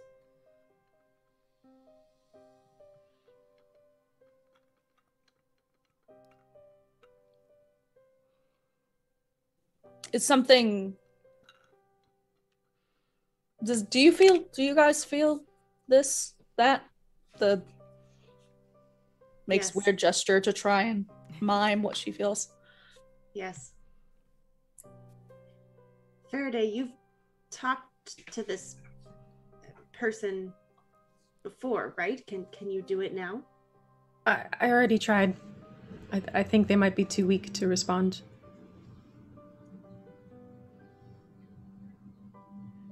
Karosael is gonna try and do his best to lockpick. Like, is there a lock on these chains? No locks. Cool. Can I just yank on one of the chains and see what happens? You can. Like, I want to not like out of anyone, but like kind of grabbing where it's like leading off towards Quiz and just yank on it.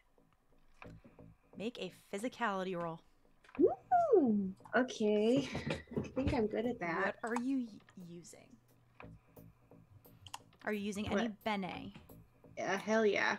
Oh, I have a skill in escaping bonds. Would that be relevant? I will apply that. I will let you. Okay. I will allow you to apply that.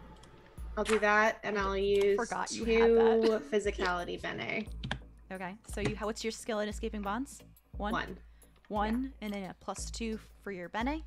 Yeah, so +3 total, because I already used my help thing. Okay. On that stupid resist roll. Also, if any of you have spent magic today, or done any rests, everything is refreshed. Ooh. Laurel, that includes your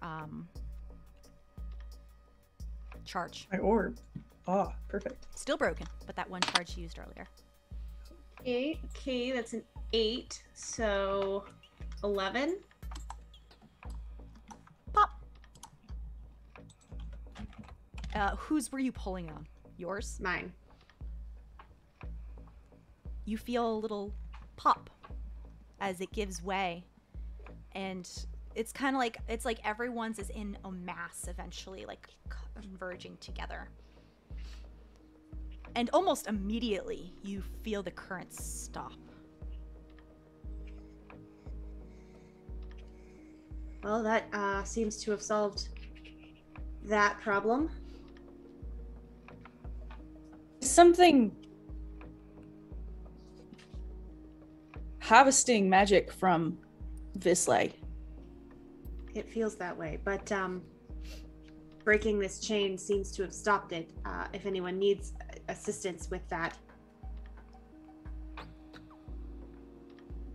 I wonder if we break enough of these, if that's what's keeping Quiss here. Seems like it. That makes sense to me. Is this go ahead. Let's try to break through them all. I was going to ask Mare if the massive change that you were talking about is that, where is that in like space relevant, oh my god, relative to us? Like, is it 50 feet up? Is it like, invisible sun distances. Things I always forget in this. That's okay, just give me a ballpark. It's not immediate distance, it's close distance. Near? Yeah, whatever's the next one up is. Okay. Yeah. So you'd have, if we were in a combat situation, you would need to use your action to move one distance first. Okay. I want to go over to it. Okay. And I'm gonna start weaving.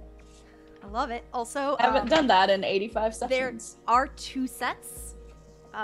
Okay. It's not I'll all pick into one. one. It's like in 2.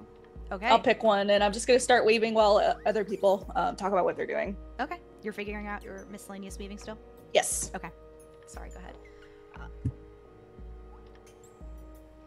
Cicero seems to be talking with Oliver. Just about, like, trying to figure out, like, what Oliver knows, like, what they last remember. Doing a catch-up, like, from there when they were last talked to. I would like to try to slip out of my chains. Slip? Okay. Yeah, I don't think the breaking is going to work for me. Do you have an escaping bonds? And I'll say you can use a movement bene to do so. Yeah, I think that's going to be all I have. So yeah, I'll just use a movement bene. You can use up to 3, remember? Right. Yeah. But I don't have a whole lot. Actually, I'll take a second to set a breath rune to help with whatever action this is. So, escaping bonds movement. Yeah, great. So I'll I get a +1 for movement and then 1 for my breath rune. Whoop! Oh god, nope, on the floor. Yep. Rolling again. I rolled a 0. Yeah. No. Sorry. I'm very stuck. Can I see Farideh struggling and go over and try to help? You may. You can try again. Break them you may attempt to break them bonds. While they're breaking, Alondra's breaking Karosael and Laurel, if you'd like to, please make me a perception roll. Am I rolling to break, or is your Farideh? I was assuming you were going to roll to break. Okay. I'll spend some bene on this. Actually, and I'll add a sortilege die to it. All right. Let me know what you get on the sortilege die. Sortilege die.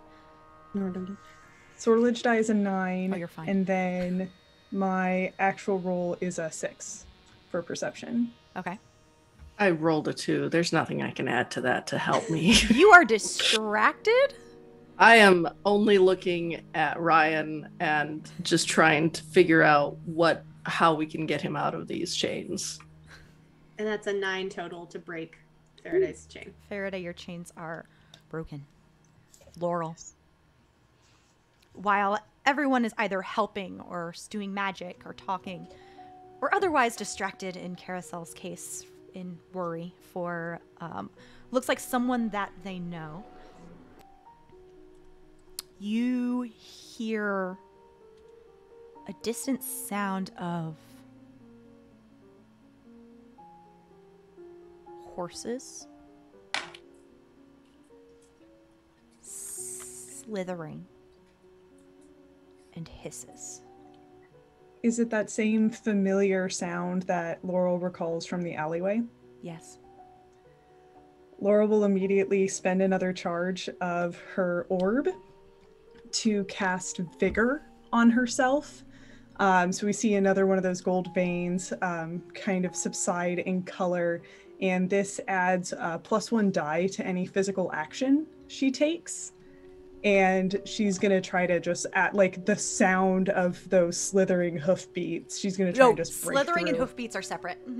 Oh, of the hoofbeats. That's what gets her. It's just a horse with snake for feet. Thought I heard the same thing. I was like, Listen, weird slithering horse. I'm borrowing that for my next game now because that's so Invisible Sun.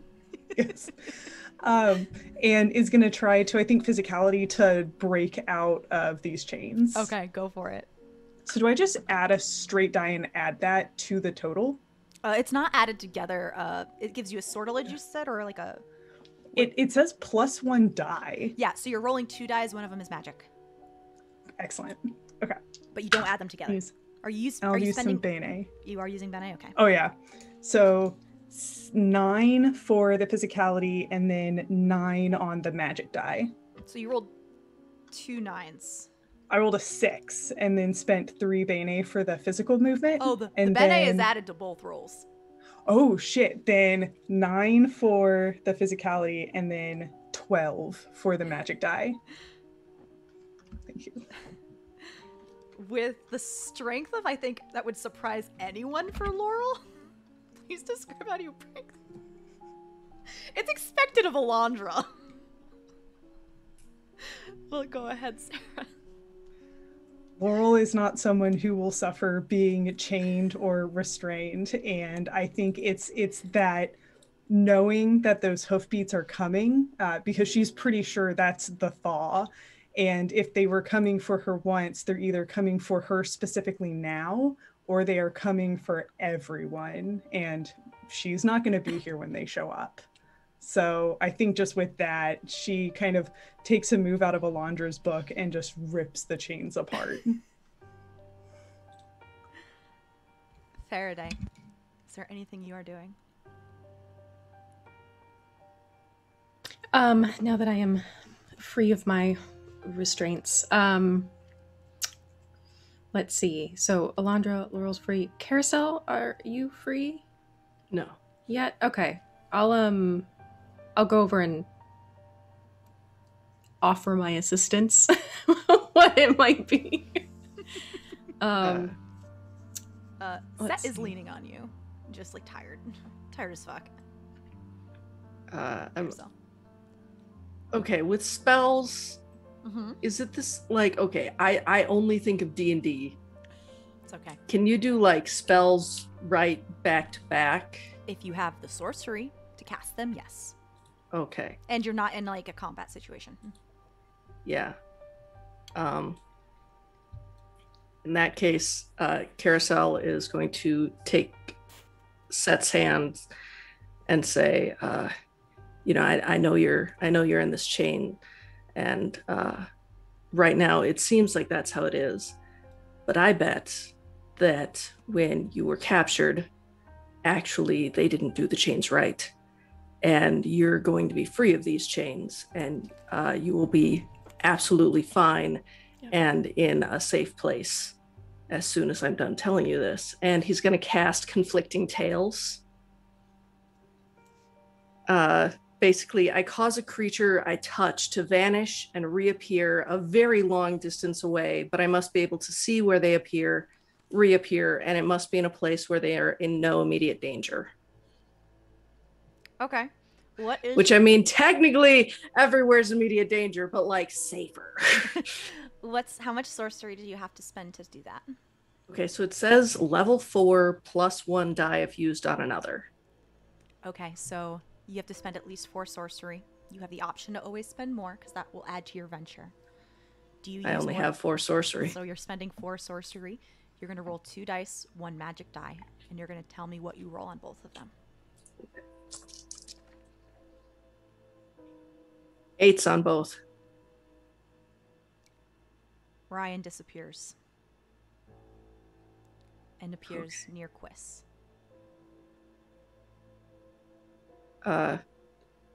Karosael goes and tries to run over to him. Is he still connected to any chains? No. Goes over and just tries to run up to him and says, do you know any way to get out? Being free, do you know any way to get out for yourself? No. Fuck. We're not in Saturnine, are we?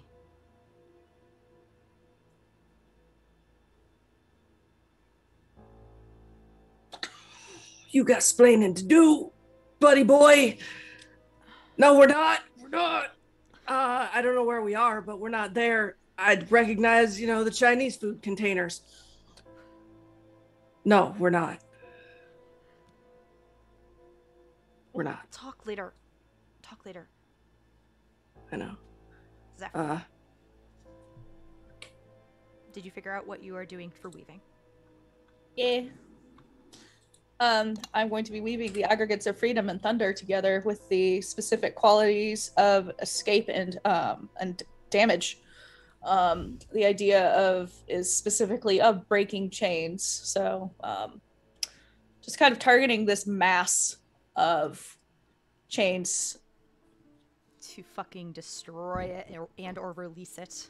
Yeah, one or the other. Both would be cool. How much damage? I'm going to just say this is straight damage, and it's going to be based off how much sorcery you're going to use. How much sorcery are you putting into this? Well, when we were taking a break from Zephyr's things, I finally got together my stuff for my forte, and I put those points into sorcery. So I am going to spend, I think I'm going to spend 6. You're still going to have to roll. You're going to have to roll. That's fine. Sorcery, 2 die. Magic and regular die. Gotcha. Since I'm rolling magic anyway, I would like to also use sortilege. 3 dice. Okay, let's see. That is a 5 on the sortilege die. That is an 8 on the regular die.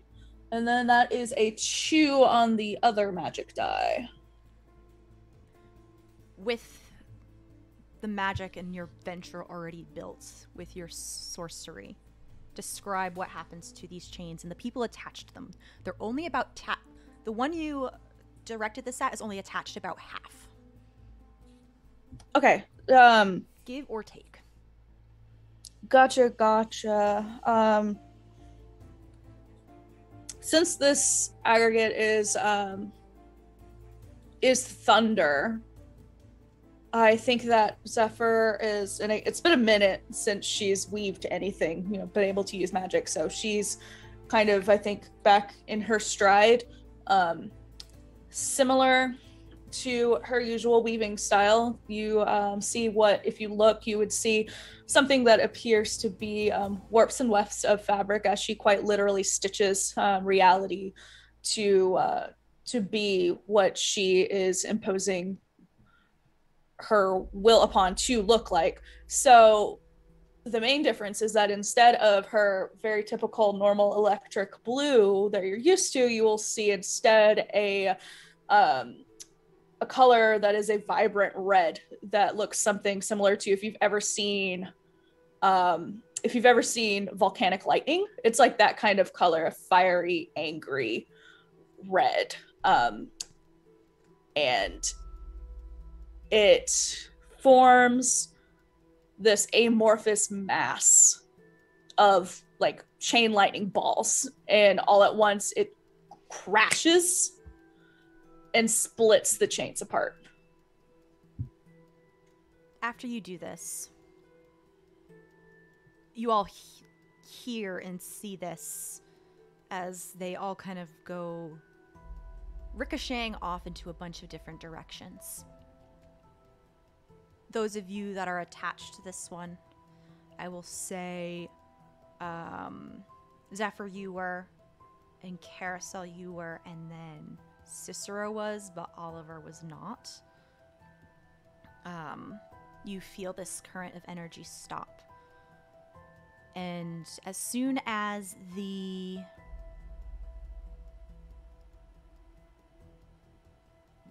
lightning is done and over with and things have settled, you realize it is quiet. So much more quiet than you originally thought. And then almost out of nowhere, you see what almost looks like a chess piece of a large cement horse. Multiple of them, 4 of them, kind of surrounding the group of Vizsla on the ground. And there's 4 more that are not on horses. They are tall, gold skin and white hair with red coats and tall black boots. And that is nothing else. Nothing else. Laurel, you know these immediately as the Thaw. You would all know these as the Thaw.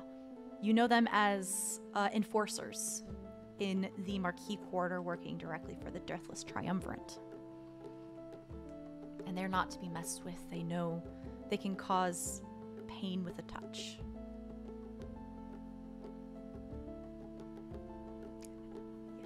Yes, Abby. And they're surrounding the ones that are still chained? All of you. Big circle. All of us? Okay. There are 8 of them. But at this point, none of us are still connected to the chains, right? Main cast, correct. Okay. If Are there's they pointing in or out? In. Oh, shit. I think the only ones that are not in this are Karosael and Seth. Because you're near Quiz. And also, there is rousing from Quiz. Yeah. If there is the time and the space for me to, I want to get to the other clump of chains. I don't think there will be enough time before we enter an action mode. Okay. All right. In that case, everybody, please roll me a movement-based task as we enter action mode, i.e. combat equivalent. Yeah. Ah! I will spend a bene. Oh no. Movement? Sorry, is that movement? Yeah. That is I movement. mean, I'm glad I used it on this. It's a 0. Okay. Nice.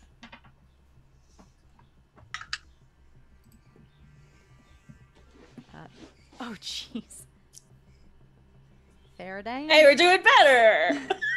Okay. Speak for yourself. We were like, all or nothing this roll. The important thing I got an 8 on, so you know it's fine. It's fine. It's fine. It's fine. Okay. You see 8. There's 4 large concrete statues of horses that are being ridden by the Thaw. The rest are on foot. Alondra, Zephyr, Farideh, you are ahead of them. And you can go in any order you would like.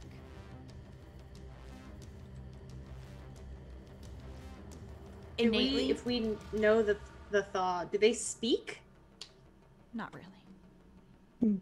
They are known to get their job done without... It's very much a get shit done. If they are summoned, they do their job and be done with it. Anything else be damned. Okay. So there's not, like, we wouldn't expect them to explain what's going on. Okay. And you'd all Basically, know... they showed up, they squared up to us, and like we're like, oh, we're gonna fight. Here we go. Yeah. Cool. I had a similar question. Yeah, you would all know that anything outside of anything that's not magic is likely to not have any effect on them. Mechanically, that means you need to use magic in order to have success against them. If I can magically punch things. You are that's magic. Yeah. Okay. I have a thing if You may. no one else has a thing. Okay.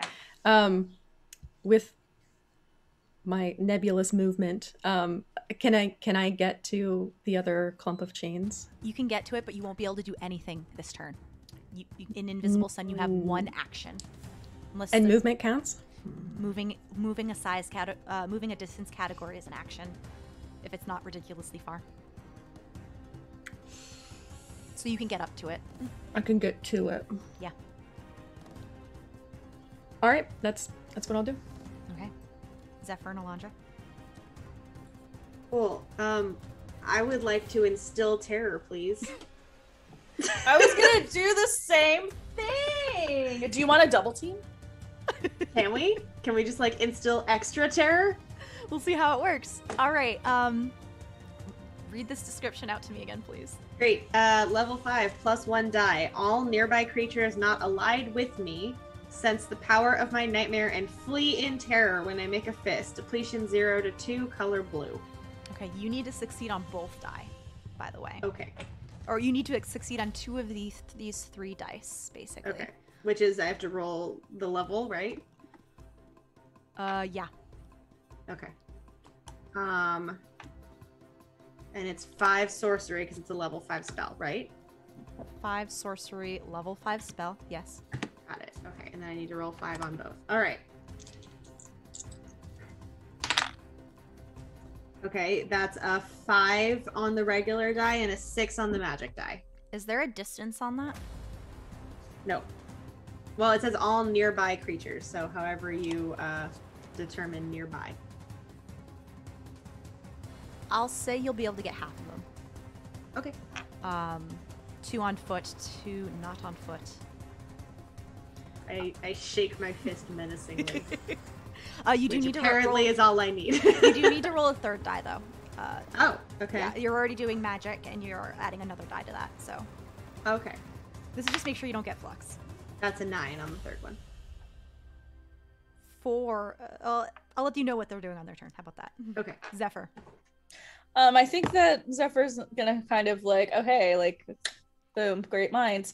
And I'm actually going to use the same aggregates that I just used of Freedom and Thunder, but I want to use my Practiced Weave ability to make it cost 1 less sorcery, because the effect that I'm going for is to make something flee. Like the mouse.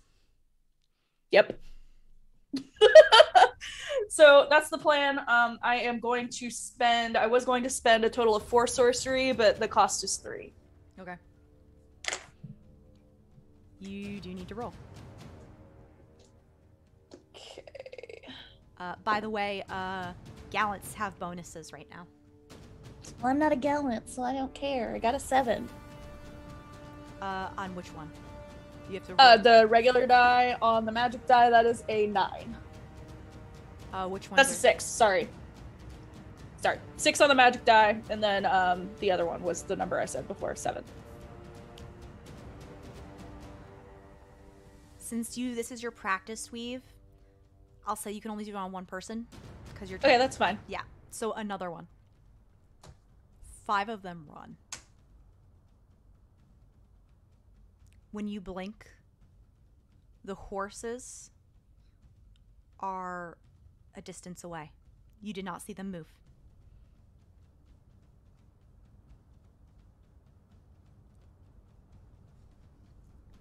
Before you know it, the thaw are in front of you. Farideh, Alondra, and Zephyr. Please make dodge defense rolls.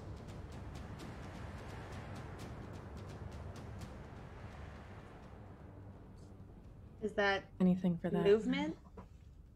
Yes, it would be a movement. Yeah, I'm gonna use it, Benny. I am as well. Ooh, yeah. Alondra, what'd you get? Or Farideh, you are able to dodge out of the way as they don't even try to go at you aggressively, they just try to touch you quickly. and it's painfully obvious that you are where they are going to strike.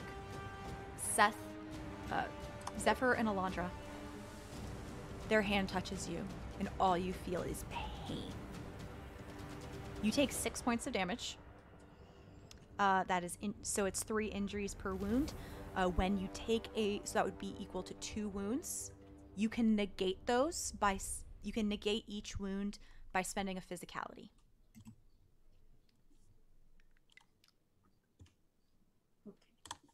So if you don't do this, you're going to take 2 wounds and 3 wounds you die. I will use my 1 remaining physicality and only take 1 wound. Okay. What do you do? I will take, I will use 1 physicality. Okay, you both have come up to 1 wound. So I like to imagine it hurts really bad and then she just like, suck it up! Cicero reacts as about this time as well. And you, Zephyr, see him weave.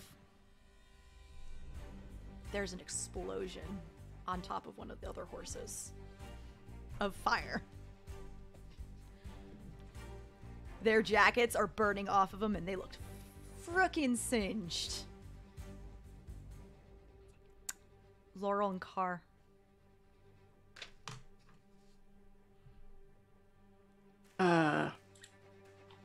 So first off, I forgot to add the things for my fort, like, you know how you get point. Yeah. No, like the points. The extra bene to your pools. Yes. Yeah. Those are the bene.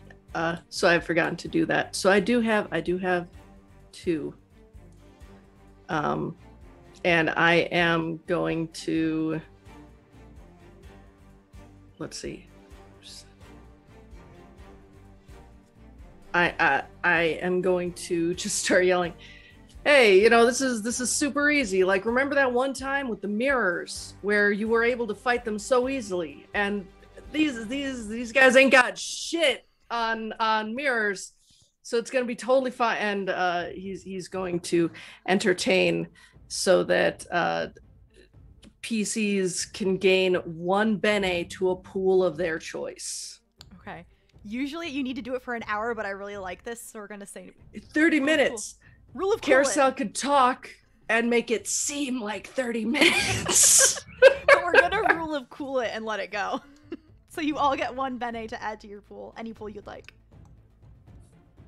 Gonna throw something in that physicality pool, just so.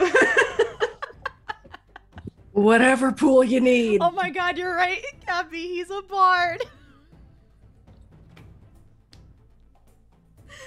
We're both bards in very different ways. Oh yeah, for sure. Laurel. The thaw that is closest to Laurel, she's going to dead eye it and cast Peering into Hearts, which costs it's a level 4 spell, blue, costs 4 sorcery. I look at a close being and know what their immediate thought is, what their current desire or intentions are, or why they are carrying out their current action. So Laurel wants to know what their current desire or intentions are. Okay, you do need to roll. Okay. So you already have your base standard die, you have a magic die. Did you say it was a +1 die or no? This is not a +1 die. Okay, so you need to succeed on both of these rolls in order to make this check. Can I also add a sortilege die? You may. So that would give me, I need to succeed on 2 out of the 3. 2 out of the 3, yes. All right. Okay. Oh, these are so bad. Okay, normal die is 3. Sorcery die is 7. Sortilege die is 5. With the level of the spell, 2 of those succeed, yes. At least 2 of those succeed. Their immediate thought is to keep you from destroying the chains.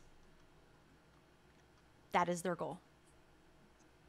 Or eliminate the threat, whatever means necessary. Okay. I need everyone to make me a dodge defense roll. We'll use a movement, Bene. I will also. Samesies. Okay, you're good, Zephyr. Yeah. I don't have any movement left. You're good, Farideh. Karosael, you're not okay. I'm not okay. I'm never. Alondra, you're not okay. 12. No. 12. Okay. What? Jesus. Cicero is okay. And Laurel just like Oh, this is some Matrix shit. Yeah. And Seth is okay. Cicero and Seth are okay. I'm gonna flip thank flop God. between the names. I'm sorry. Those I said who are not okay, which I think were Car and Alondra. New chains, but actual metal ones grab at you and restrain you. This is fine. This is fine. This is fine. This is fine. You hear cursing, Karosael, and you see Ryan rummaging through his, like he's wearing a jacket, and you see him pull out a book and flipping through it frantically. Before... I don't think Old Man in the Sea is gonna help us right now, Ryan. Shut up! Let me do what I need to do. And he casts a spell. Directly at one of the Thaw. A massy barrage of ink that flies by you. It burns. It's heated and hot. And splashes one of the Thaw in the face. Disregard what I said. You're doing good. You're doing great. You're a man. Oh. New card. For the top of the round, we've got the Harvesting Spider. Red magic is enhanced. Blue magic is hindered. And I'll let you know. Harvesting Spider. And we've got Stoics with +1 to their adventures. Farideh, Zephyr, Alondra. Alondra, you are restrained. I would like to be unrestrained, please. You can use your action to do so. Yep. You have escaping bonds. I do have escaping bonds. But that's a 3, so 4. No. I'm Yeah. sorry. Just... Heavy hitter. Zephyr and Farideh. So I am at the second mass of chains. I would like to use my Wicked Key. I always forget about the keys, y'all. Woo! As someone said in chat, smoke them if you got them.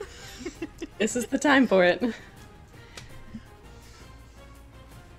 Describe what happens.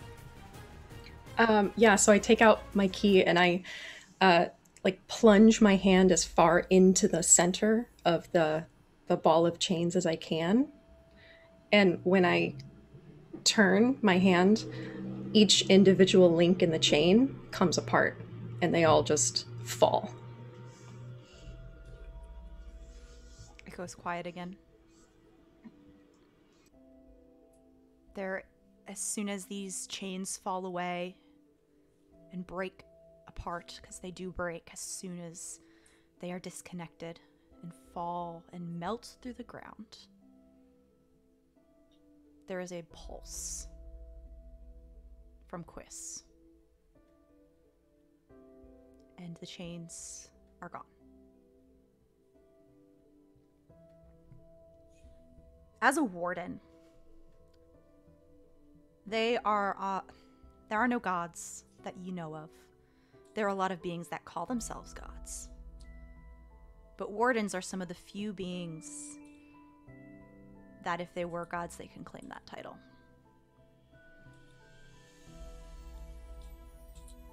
And she stands. Form mutable and changing as a force field emanates from them and encompasses the Vizsla. physically moving all the thaw outside of it.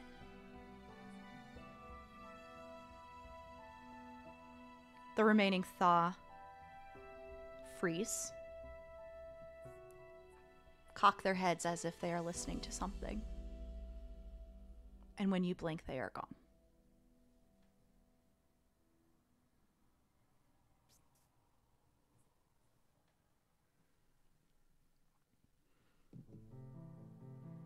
Hey, friend. Thanks for the help. I think I should be the one thanking you.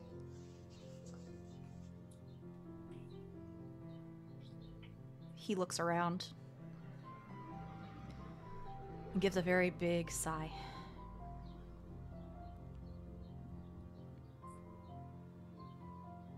Are you all okay?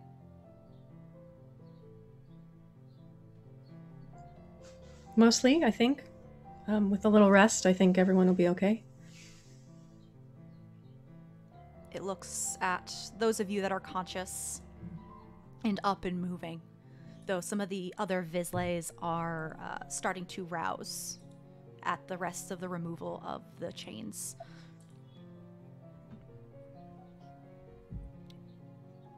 That explains a lot.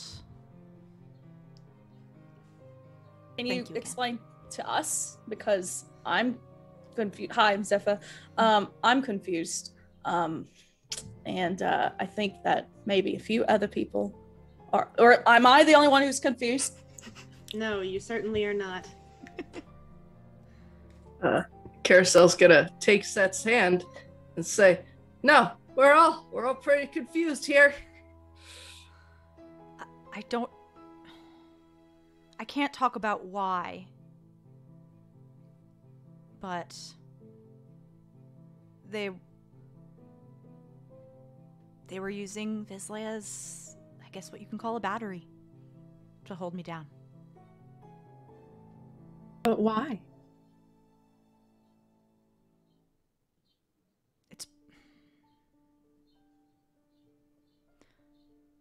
They want to say something. It's probably safer if you don't know.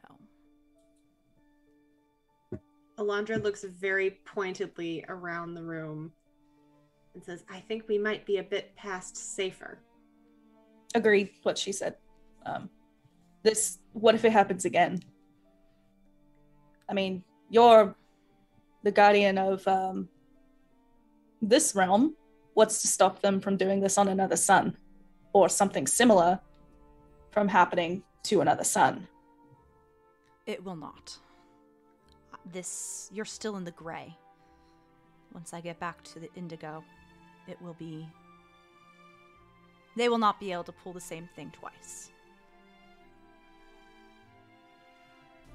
And if I tell you anyway, you will not remember when you go back home. That's okay. I'm okay with that. I want to know now. To respect Seth's wishes, I will not say it. But they tell you. Okay. Fair.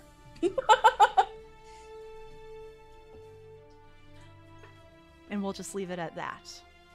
Because the reasons are secrets envelope spoilers. Gotcha. Zephyr is really fucking frustrated, but Seth is thankful. They told you, but you will not remember when you go back to Saturn.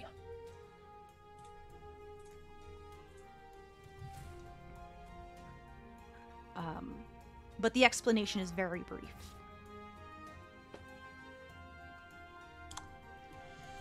I will head back to Saturn.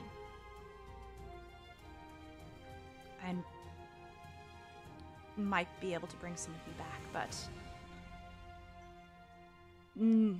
really only to the gate. And I'm not 100% sure of my strength at the moment, so...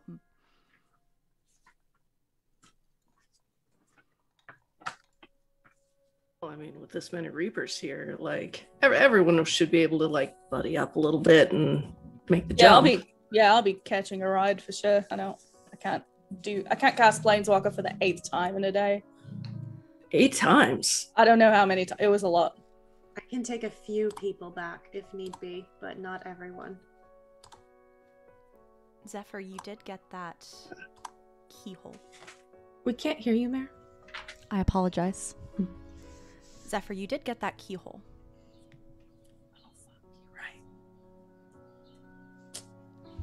Oh, speaking of going home. Speaking of I home. love you so much. I mean, unless you want to keep it. You can keep it. I don't care. No. Speaking of going home, and Zephyr will produce this odd little rectangle with the keyhole in the center of it, and hand it to Karosael, or hand it out Karosael's direction. Say, getting this was really weird. Apparently I'm providing this to you as a favor for somebody else. They said that if you want to get home, to use a key.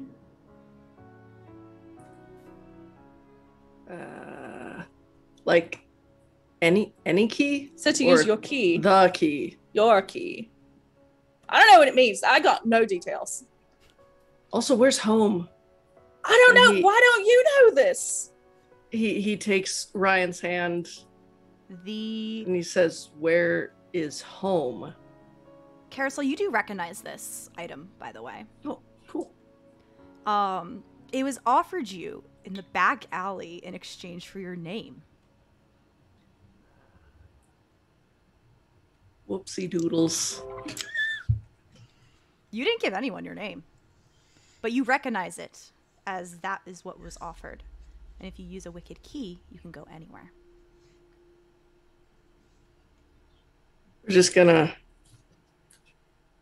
He's got one pocket in the white shirt. He's just gonna stick that in there. We're just gonna save that. We're just gonna save that. Oh. So does that, I guess that means something to you? It's not. Yeah. But like, I don't know if, because I didn't. Do I have to pay it if I use it? So we're not gonna open that box of worms. What are you paying? Like, it's a piece of paper. I don't understand at all. So like, you remember like how I just kind of forgot to feed Metatron for a couple of days. Oh, and yeah, it actually turned out I yeah. lost multiple days. That was for an item, and apparently this has been given me, but I don't know if it's one of those, like, the moment I use it I then do have to pay, because I didn't agree to it, and I'm not comfy feelings about that. I mean, if ever there was a time, it would be now. Yeah, but I'd have to give my name, right? In theory. I don't know what you're talking about. I have no idea. You know better than I do. I don't know anything. In fact, we've got other ways to get home. You can figure it out. I trust you to make your own decisions. I'm gonna find somebody to carpool with. Farideh, Chris catches your eye. Almost as if they want to talk to you. Oh, yeah. Yeah, I'll go up to them. They do kneel to get down at your eye level. Wait. Oh, sorry. Just one sec. Can you just wait for 1 sec? Sorry. I know you've been waiting a while already. Samuel! Because I didn't have him before the fight. I think he might have been with Karosael. I haven't seen him. Samuel runs. You hear squeaking and a hello, and they have perched themselves on a person who has recently roused. Oh, they look unharmed. nice. He looks unharmed. Okay. All right. Good job. Yeah, keep waking people up. Good job, buddy. Okay. Oh, baby boy. All right. Sorry about that. I just had a friend I had to check on. But yeah. Okay. I still would like to offer the option to you to officially join the Troubadours. but I'm not going to... I want you to wait till you make your decision until you have heard the full story. So later, when you are ready, contact me again. Okay? Through my coin? Best way? Through your coin. Now I can, like, properly talk to you. Yes. Yeah. Sweet. But it does not need to be anytime soon. Take your time. Can I tell the others what happened here? The troubadours? Yeah. Yes. When I Will back up to strength, I will also be telling them. Will I be able to tell them? I'm not sure. All right, we'll try. Alondra and Laurel. What you doing? What you been doing?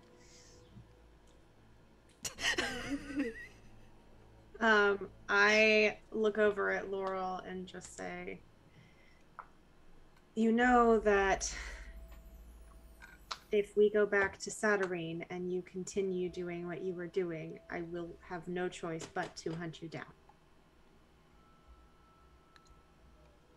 Like, for drinks? Maybe for a meal? I think you know what I mean. I can't just sit by and watch you do this work. Well, I will say that given my current circumstances, doing my work is going to be tough. For a while, at least. Great time to retire, then. You know I can't. I don't. I really don't know that, actually. Well, I'm telling you I can't, and I won't.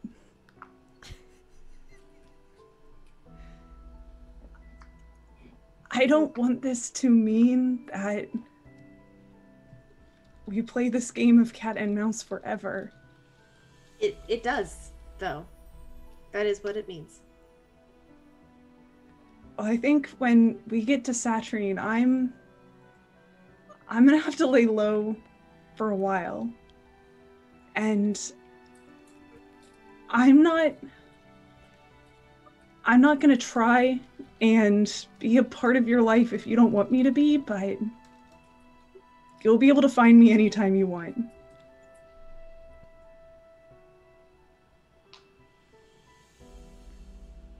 Okay.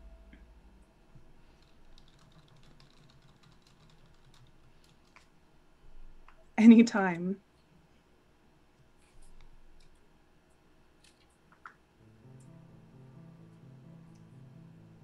Then I guess we'll see.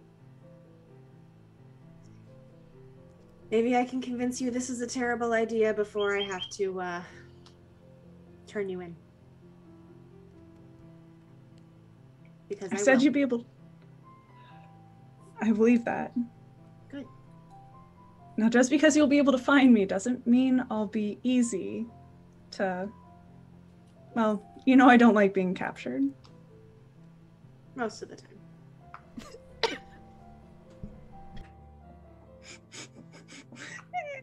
Laurel just, like, flushes a little bit. Like, here?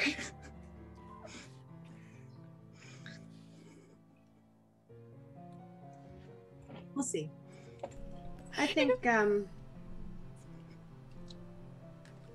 haven't given up hope that you can be convinced away from this path just yet. And I haven't given up hope we can figure out a way for both of us to pursue what we believe in and still pursue each other.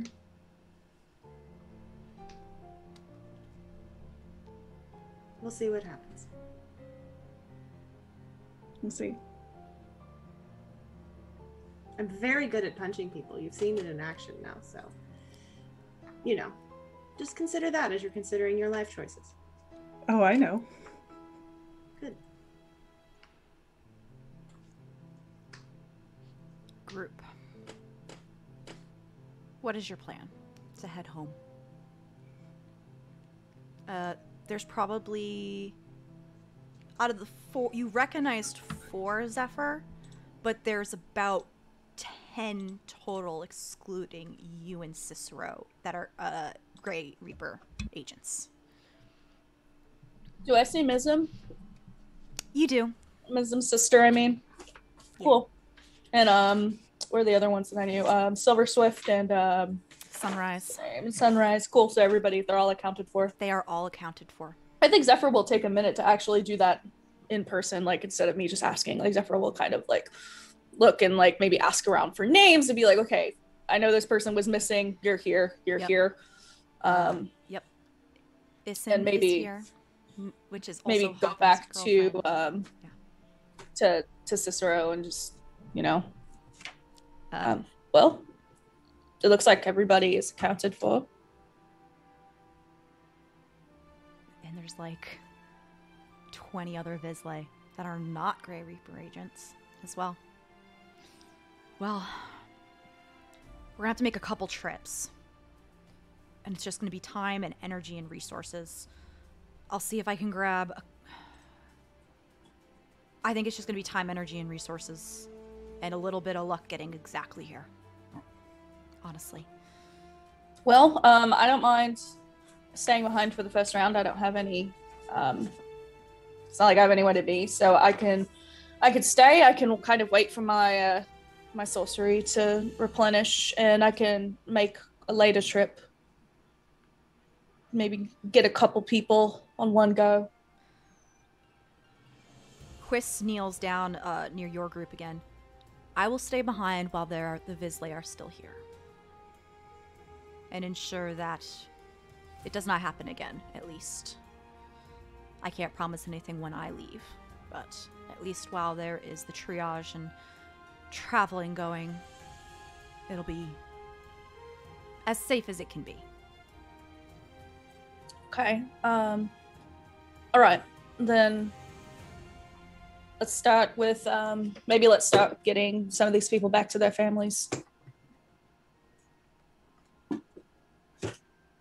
Does anyone else would like to do anything before the traveling back to Saturnine occurs?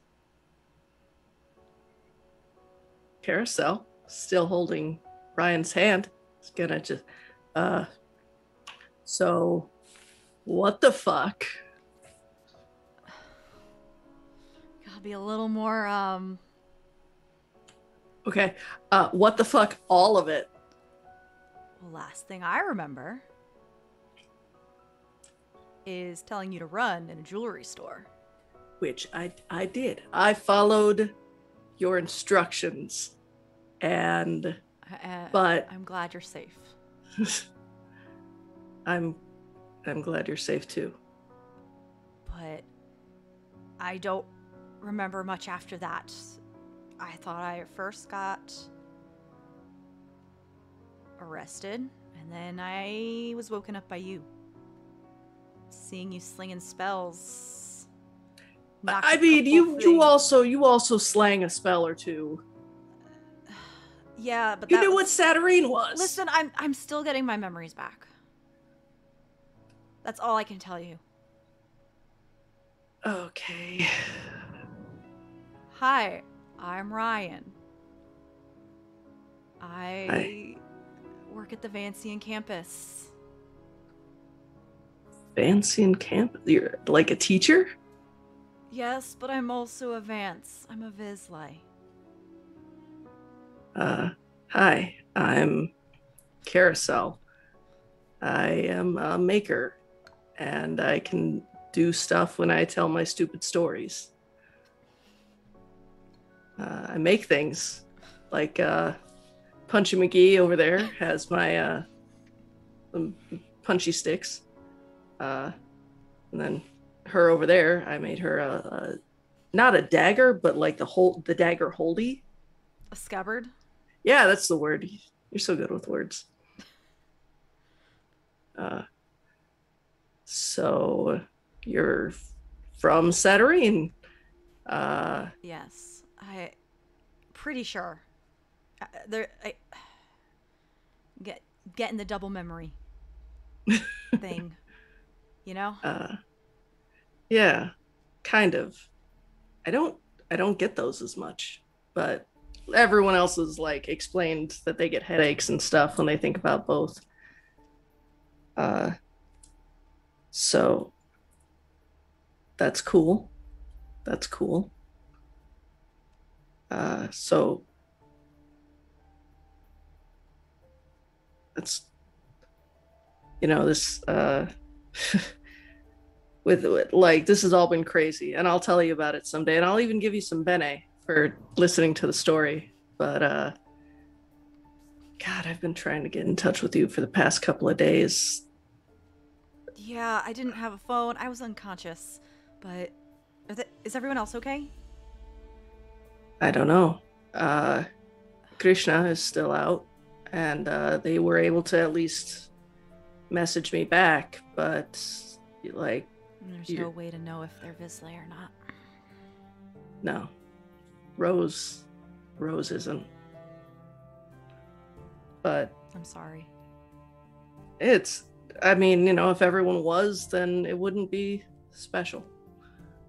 But yeah, the others appear to be in jail, including your sister. I'm sorry. So, if anything's gonna happen with that, other than the fucking judiciary system, I guess there's really no... The way you look at it, it's either... If they're not Vizsla, then as much as it hurts, there's no sense in worrying about it. And if they are, hopefully they'll get taken out eventually. Well, and I know a couple of people with some really good skills. He's gonna wave over at his friends. I don't know if as like a teachery kind of person, if you do adventures, but I got a team if you got the time. We'll talk. But you said, where's home? Yeah, because first of all, I didn't know that you were part of this. I didn't know you were part of this. To be fair, neither of us knew that we were part of this.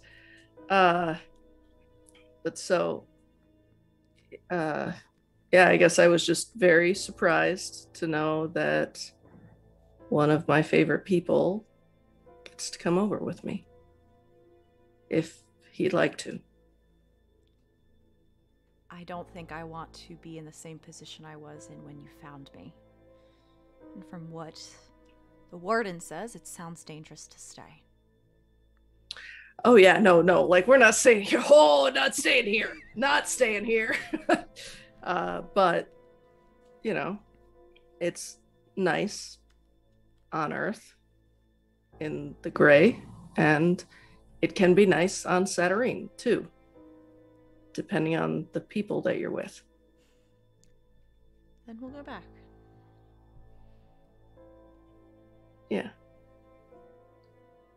And also, why is Metatron with you? Met! He's gonna lean down and pick him up. So like, how like there's a thing that you bring over from... No. It's Met! I've been here since the war. I haven't gone home yet. The war?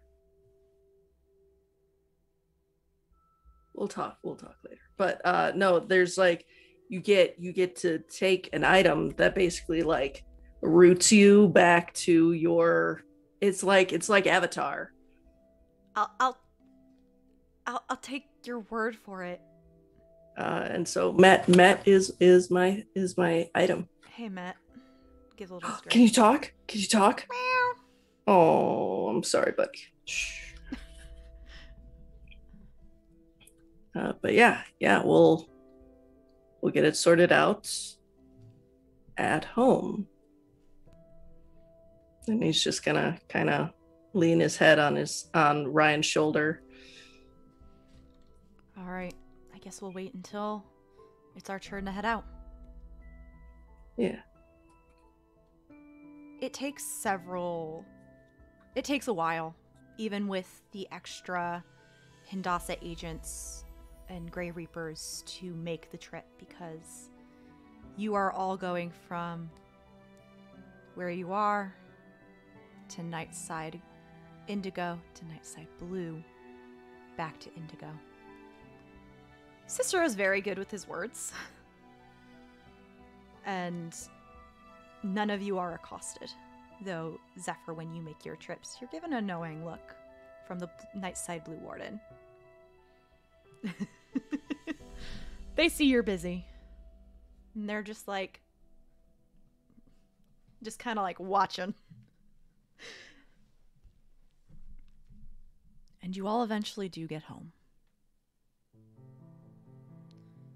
Zephyr, you are profusely thanked, along with everyone else, about figuring at least where the Hindasa agents are and getting a lot of people home. Though figuring everything else out is gonna require some time and processing.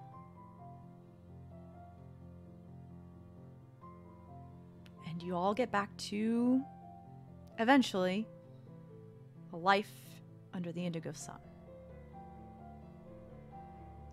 I want to hear what at the end of your tales look like. Whether it's something new or ideas and your goals and aspirations. Let's start with Laurel. Since you have the highest stake in this. I think once they get back, Laurel just spends a long time looking at Alondra, and I think they've kind of said everything they need to and just whispers a soft, "You'll be able to find me."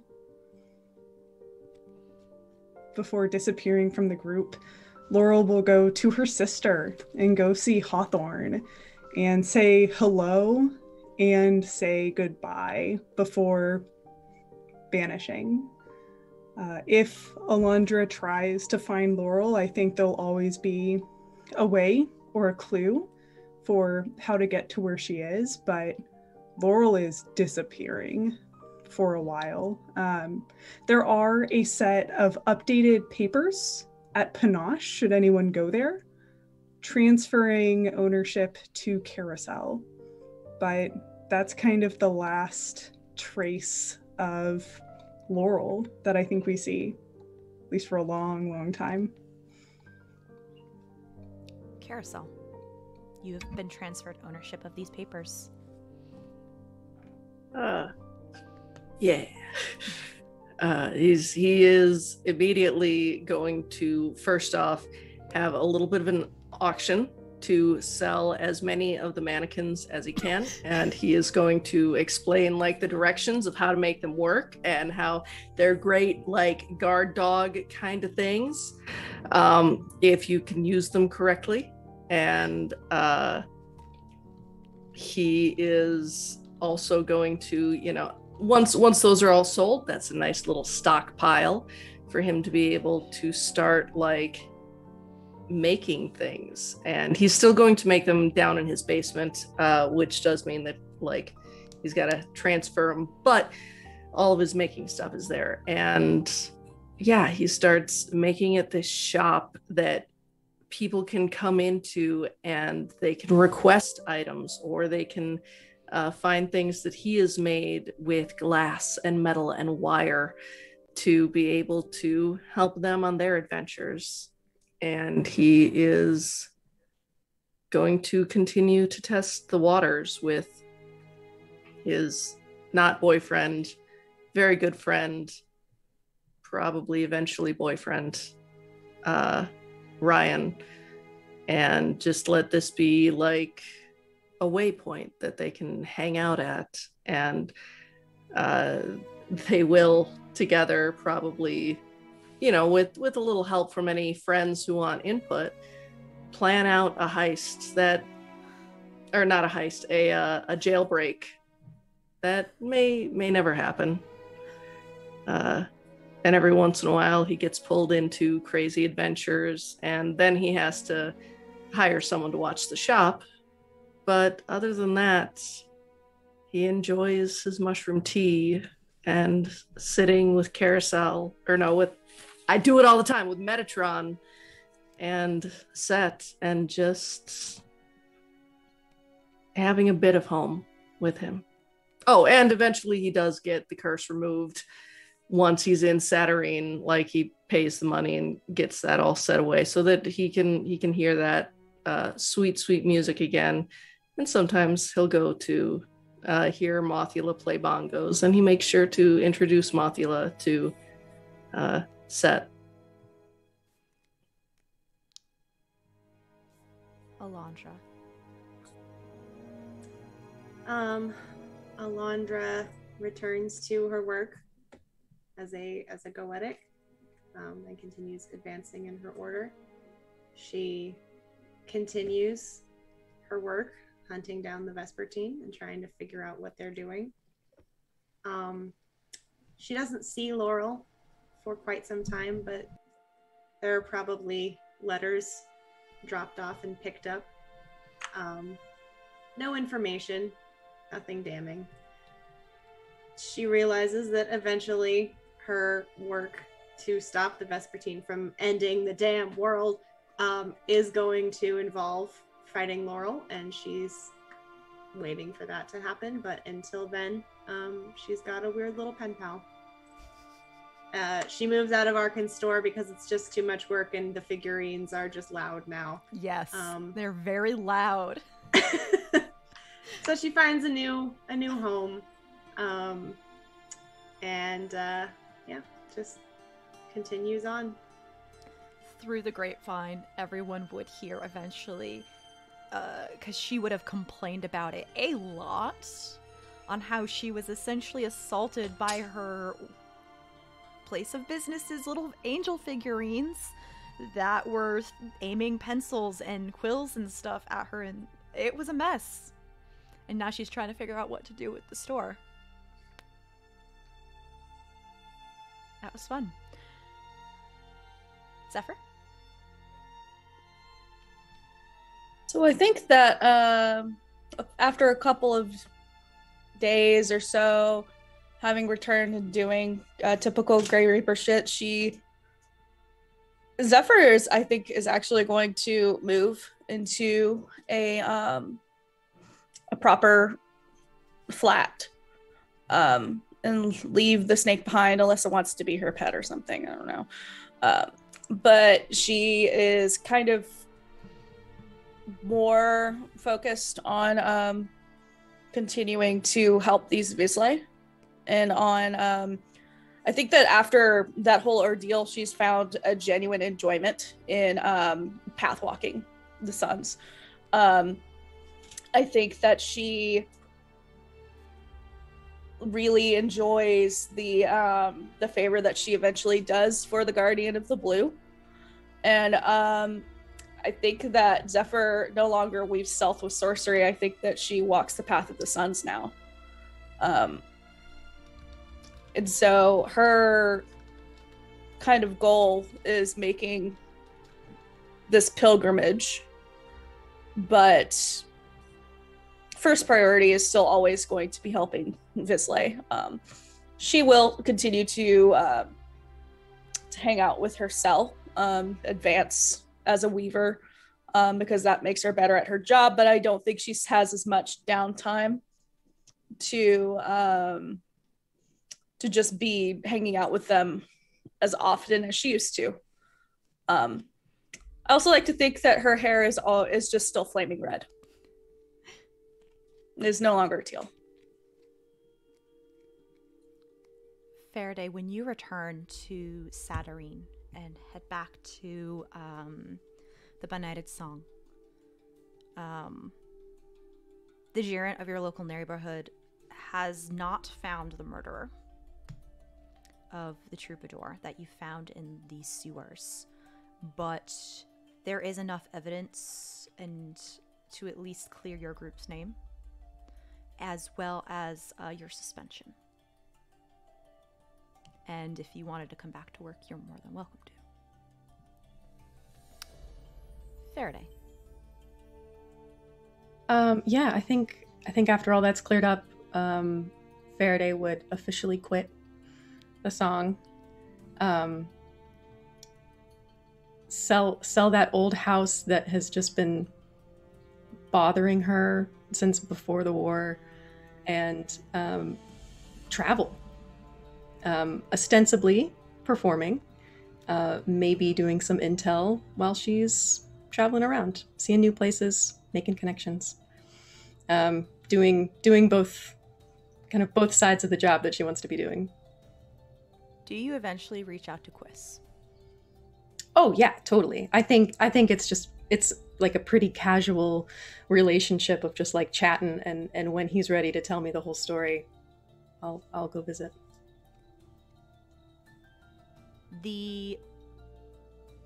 Your final question from him will be, do you want to join the Troubadours? But as we've already discussed, that will not be covered today. In a future session that will be recorded at a later date, we will have that conversation with Quiz and Farideh, which will be released on YouTube for optional viewing, as it will contain secrets. And Samuel is welcome to come on the road, but I don't know if he wants to like settle down. Yeah, it's up to him. You're his best friend, and he will travel with you. And with that, we end Secrets Beyond the Suns. I forgot something. Oh, It's super important. not ending. One I final forgot thing. that Zephyr absolutely, first of all, will fucking help Karosael with these heists. Oh yeah. Like he's so here for it, especially if it's shenanigans in shadow after she's comfortable traveling. That's a thing. And also she is going to super awkwardly one day, I like to imagine her showing up to Faraday's new house with a bouquet of flowers, just like bright red roses, and just extremely awkwardly and super formally ask her to go to dinner. Oh, is everything you do red now? You just not the I don't know. I wanted to flowers, double just down on the aesthetic, and Sure. I mean, my head didn't go back, so it felt weird to do other things that were blue because they're complementary and it's a really loud color scheme. So monochromatic. All right, as long as we don't go to the song, we've spent enough time there. No. I'm kind of I don't go there as much anyway, but no, I mean like dinner, like, you know, nice flowers. Sure. Can Samuel come, or is that weird? Yeah, of course. Okay, cool. Yeah. You're right. That was super important. It's for the fans. The fans, or just like our immediate The fans, group? aka the people us. in this group. And now, I thank everybody for going on this invisible sun journey of Secrets Beyond the Suns. Wow. Oh gosh, this is so bittersweet, y'all. But we gotta do side-offs. But I mean, you know, we'll be able to revisit them in one-shots or in people can ask questions for the next thingy. That's right. We will be doing a Q&A session sometime in July. We'll get the exact date out to all of y'all soon, but in the meantime, if you want to submit questions, we do have a fancy form where you can submit them and we will answer them. I'm getting the link right now. And we're going to have questions for each other. From there as well. If anything, it's going to be a lot of just bullshitting and talking if we don't get enough questions. Yeah. And a lot of discussion and decompression. Yeah. So even if you don't have a question, like come for it anyway. Yeah. There was that. We might be doing a one shot at the Whoa. Yeah. But who would like to sign off first? I can start. Okay. Thank you, Sarah. No worries. My name is Sarah L. Kinney, and I have been Laurel, a stalwart gallant of the Order Goetica who bears an orb. Thank you all so much for allowing me to join this game towards the later half. It's been an absolute honor. And I have so many favorite moments from this session. Should we just do favorite moment because we don't really need to do enhancements? Let's do the acumen and joy and despair anyway, because some arcs were completely finished. Excellent. So I think that Laurel gets a joy for this session because things with Alondra are very complicated, but they seem to be in a much better spot than they were at least the last time we had a serious discussion. And I also think Laurel gets an acumen for kind of making it back to Satrine and reuniting kind of with the Vespertine and figuring that out. Okay. My favorite moment from the session, I think, was just the entire scene with Zephyr going through the Path of Suns and dealing with the different wardens. That was very, very cool. So that's been me. Should I popcorn it? Yes. All right, I will popcorn over to Abby. Hello. I'm Abby. I'm at Aragorn's Girl on Twitter. And with this campaign wrapping up, I don't have any other normal streaming things. I might pop into one-shots here and there, but you can follow me if you want to see pictures of my cat. Let's see, for today, definitely got an acumen. Haven't quite finished up my arc. We'll see how that goes, but definitely got an acumen for today. Joy or despair? I think overall it's a joy. Lots of despair leading up to a big joy. So I'm gonna go with a joy today. And we already got a despair. And favorite part, I think just the battle scene overall. We've only had like a couple action scenes throughout, and like kind of having this as the climax with everyone throwing out some cool new shit. Great ending. So the battle scene. And popcorn to Caitlin. Hello, I am Caitlin. I've been playing Alondra. I am a theaterphile everywhere on the internet. I am also wrapping up a couple of streaming projects, so I don't have a lot of tabletop stuff in the immediate future. I am finishing up running a short series based in the Jim Henson's Labyrinth tabletop RPG system that's going to finish up tomorrow morning at 10 a.m. Just a half session till 11:30. But we're raising money for the Trevor Project and we're pretty close to our goal. So check that out tomorrow if you're interested. Otherwise, I do vintage gaming on Twitch. So I only play games that are at least 10 years old or older. I am not responsible for making you feel old if I have to, so do you. Right now I'm playing Kingdom Hearts 2 on Wednesday evenings and Super Mario RPG on Sunday afternoons. I am taking this next week off because I'm going to be out of town. So I'll be back next Sunday with that. I am taking an acumen. I'm going to go ahead and call my arc completed. The revenge didn't quite occur, but the revenge isn't quite desired at this present moment anymore.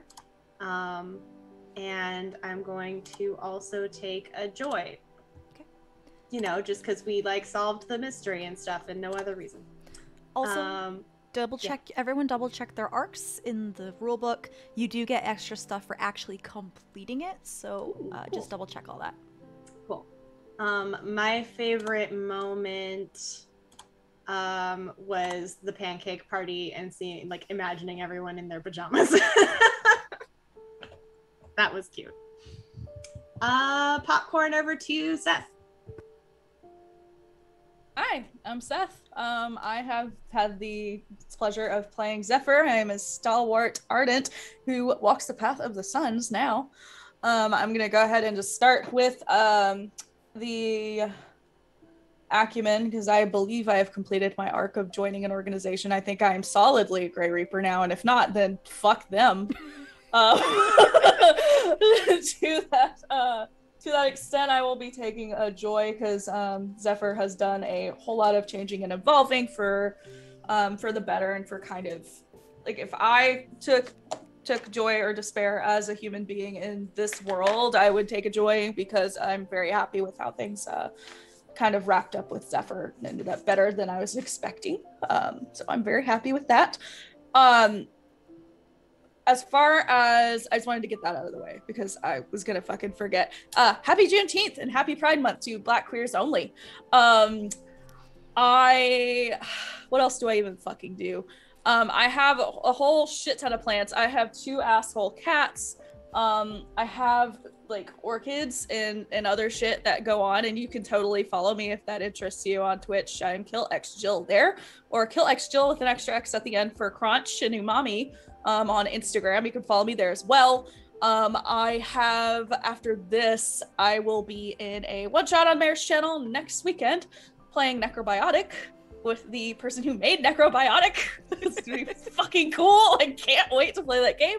I will also be that very same day on Eva Sarate's channel. I will be in a one-shot of D&D 5e. So watch me actually finish a game of D&D for the first time in my life. It's gonna be wild. It's gonna be really, really cool. Go pop over to Eva's Twitter, Eva Sarate, if you are curious about that. And this summer, we don't have a start date yet, but I will also be in a game of Vaesen over at the Lawful Geek on Twitch. We are actually having a session 0 soon, so there will be more information about that coming up shortly. And I will be in another game of Invisible Sun at some point later when there is more information available. I'll let you know what I know. I'm sorry, what? Yeah. So, you know, just follow me on Twitch and Twitter. That's where I make all my announcements and stuff. My favorite part.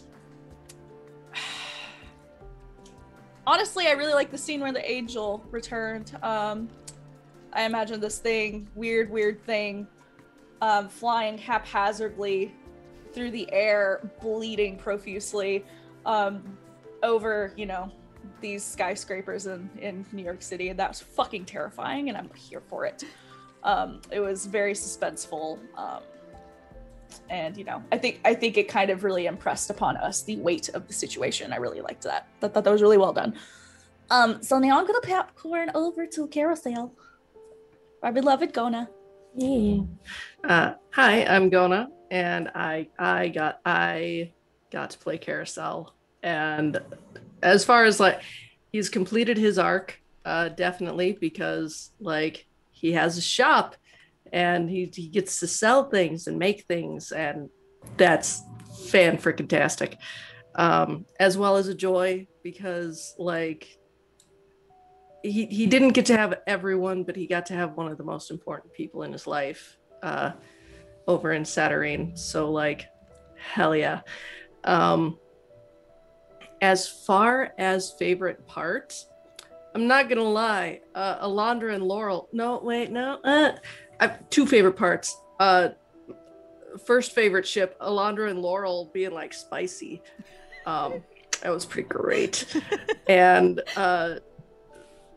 Zephyr finally being like, "Hey, will you date me, please? It'd be nice, and we'll just go out to dinner." Both of these live harmoniously in my gay heart as fave parts of the game. But as far as Gonah Hawking is concerned, I am a variety Twitch streamer who plays mostly League of Legends with a little bit of like role-playing game and Scary Saturdays. We are not streaming tonight because Juneteenth. Please, if you were intending on coming to see our stream, go and watch a streamer who is Black and like support them and give them joy. I also have like TikTok, Twitter, all of those things. Most of them are either Gonah or Gonah Hawking, so you can find me under all of those. And yeah, this is my one long-standing campaign, so I'm gonna have to find something else to you know, get that fix. But yeah, charity charity stream for Pride. I will be part of that. The Hardwired Island. So I will be playing in that. So like, you know, if you think this kind of humor is your jam, come and watch it and support Mare and Charity. Yeah, popcorn off to Mare. That puts it at me. Hi, everybody. I'm Mare. I was the game master for this amazing game of Invisible Sun. Thank you so much to all my players and guest players and everybody who watched this game. It was absolutely amazing. This is my first streamed short-term game, so I'm glad it went super well. I love this group. You can find me on Twitter at Archmage of Dice. I have a game tomorrow on Open for Adventure where I'm ending another short-term campaign of D&D 5e. That's at 7:30 Central Time. And then I've got a bunch of one-shots coming up. I'm on the Lady Dames this coming Friday at, I don't remember the time, but check her Twitter. She is, I'm playing Into the Tingleverse, which was created by Chuck Tingle, and I'm playing a unicorn bad boy biker from space. It's going to be friggin' great, and we're raising money for the Trevor Project. And then next Saturday on this channel from 8 a.m. to 11 p.m. Eastern Time, we will be raising money for Glisten for Pride. A bunch of people are going to be in it. It's amazing casts and lineups, and I'm really excited. So come check us out next week. I get acumen, I get a lot of joy because I said so, and I had a lot of favorite parts, but I think I enjoyed the pancake scene just in general, and also like putting a bunch of stuff in there that you should totally ask me stuff that maybe was missed, and I would love to explain it so I can see my players' reactions. Yes, in a couple weeks we'll probably have a Q&A session, so stay tuned for that. And the only other thing right now is we are going to go raid, if I can spell it correctly, we're gonna go raid Pleasantly Twisted, who is playing Little Witch in the Woods. Did I do it right? Okay, cool. I spelled the name right. So everybody have a lovely, lovely day. Go support a Black queer creator. And we'll see you hopefully next week at the Glisten with Pride charity stream.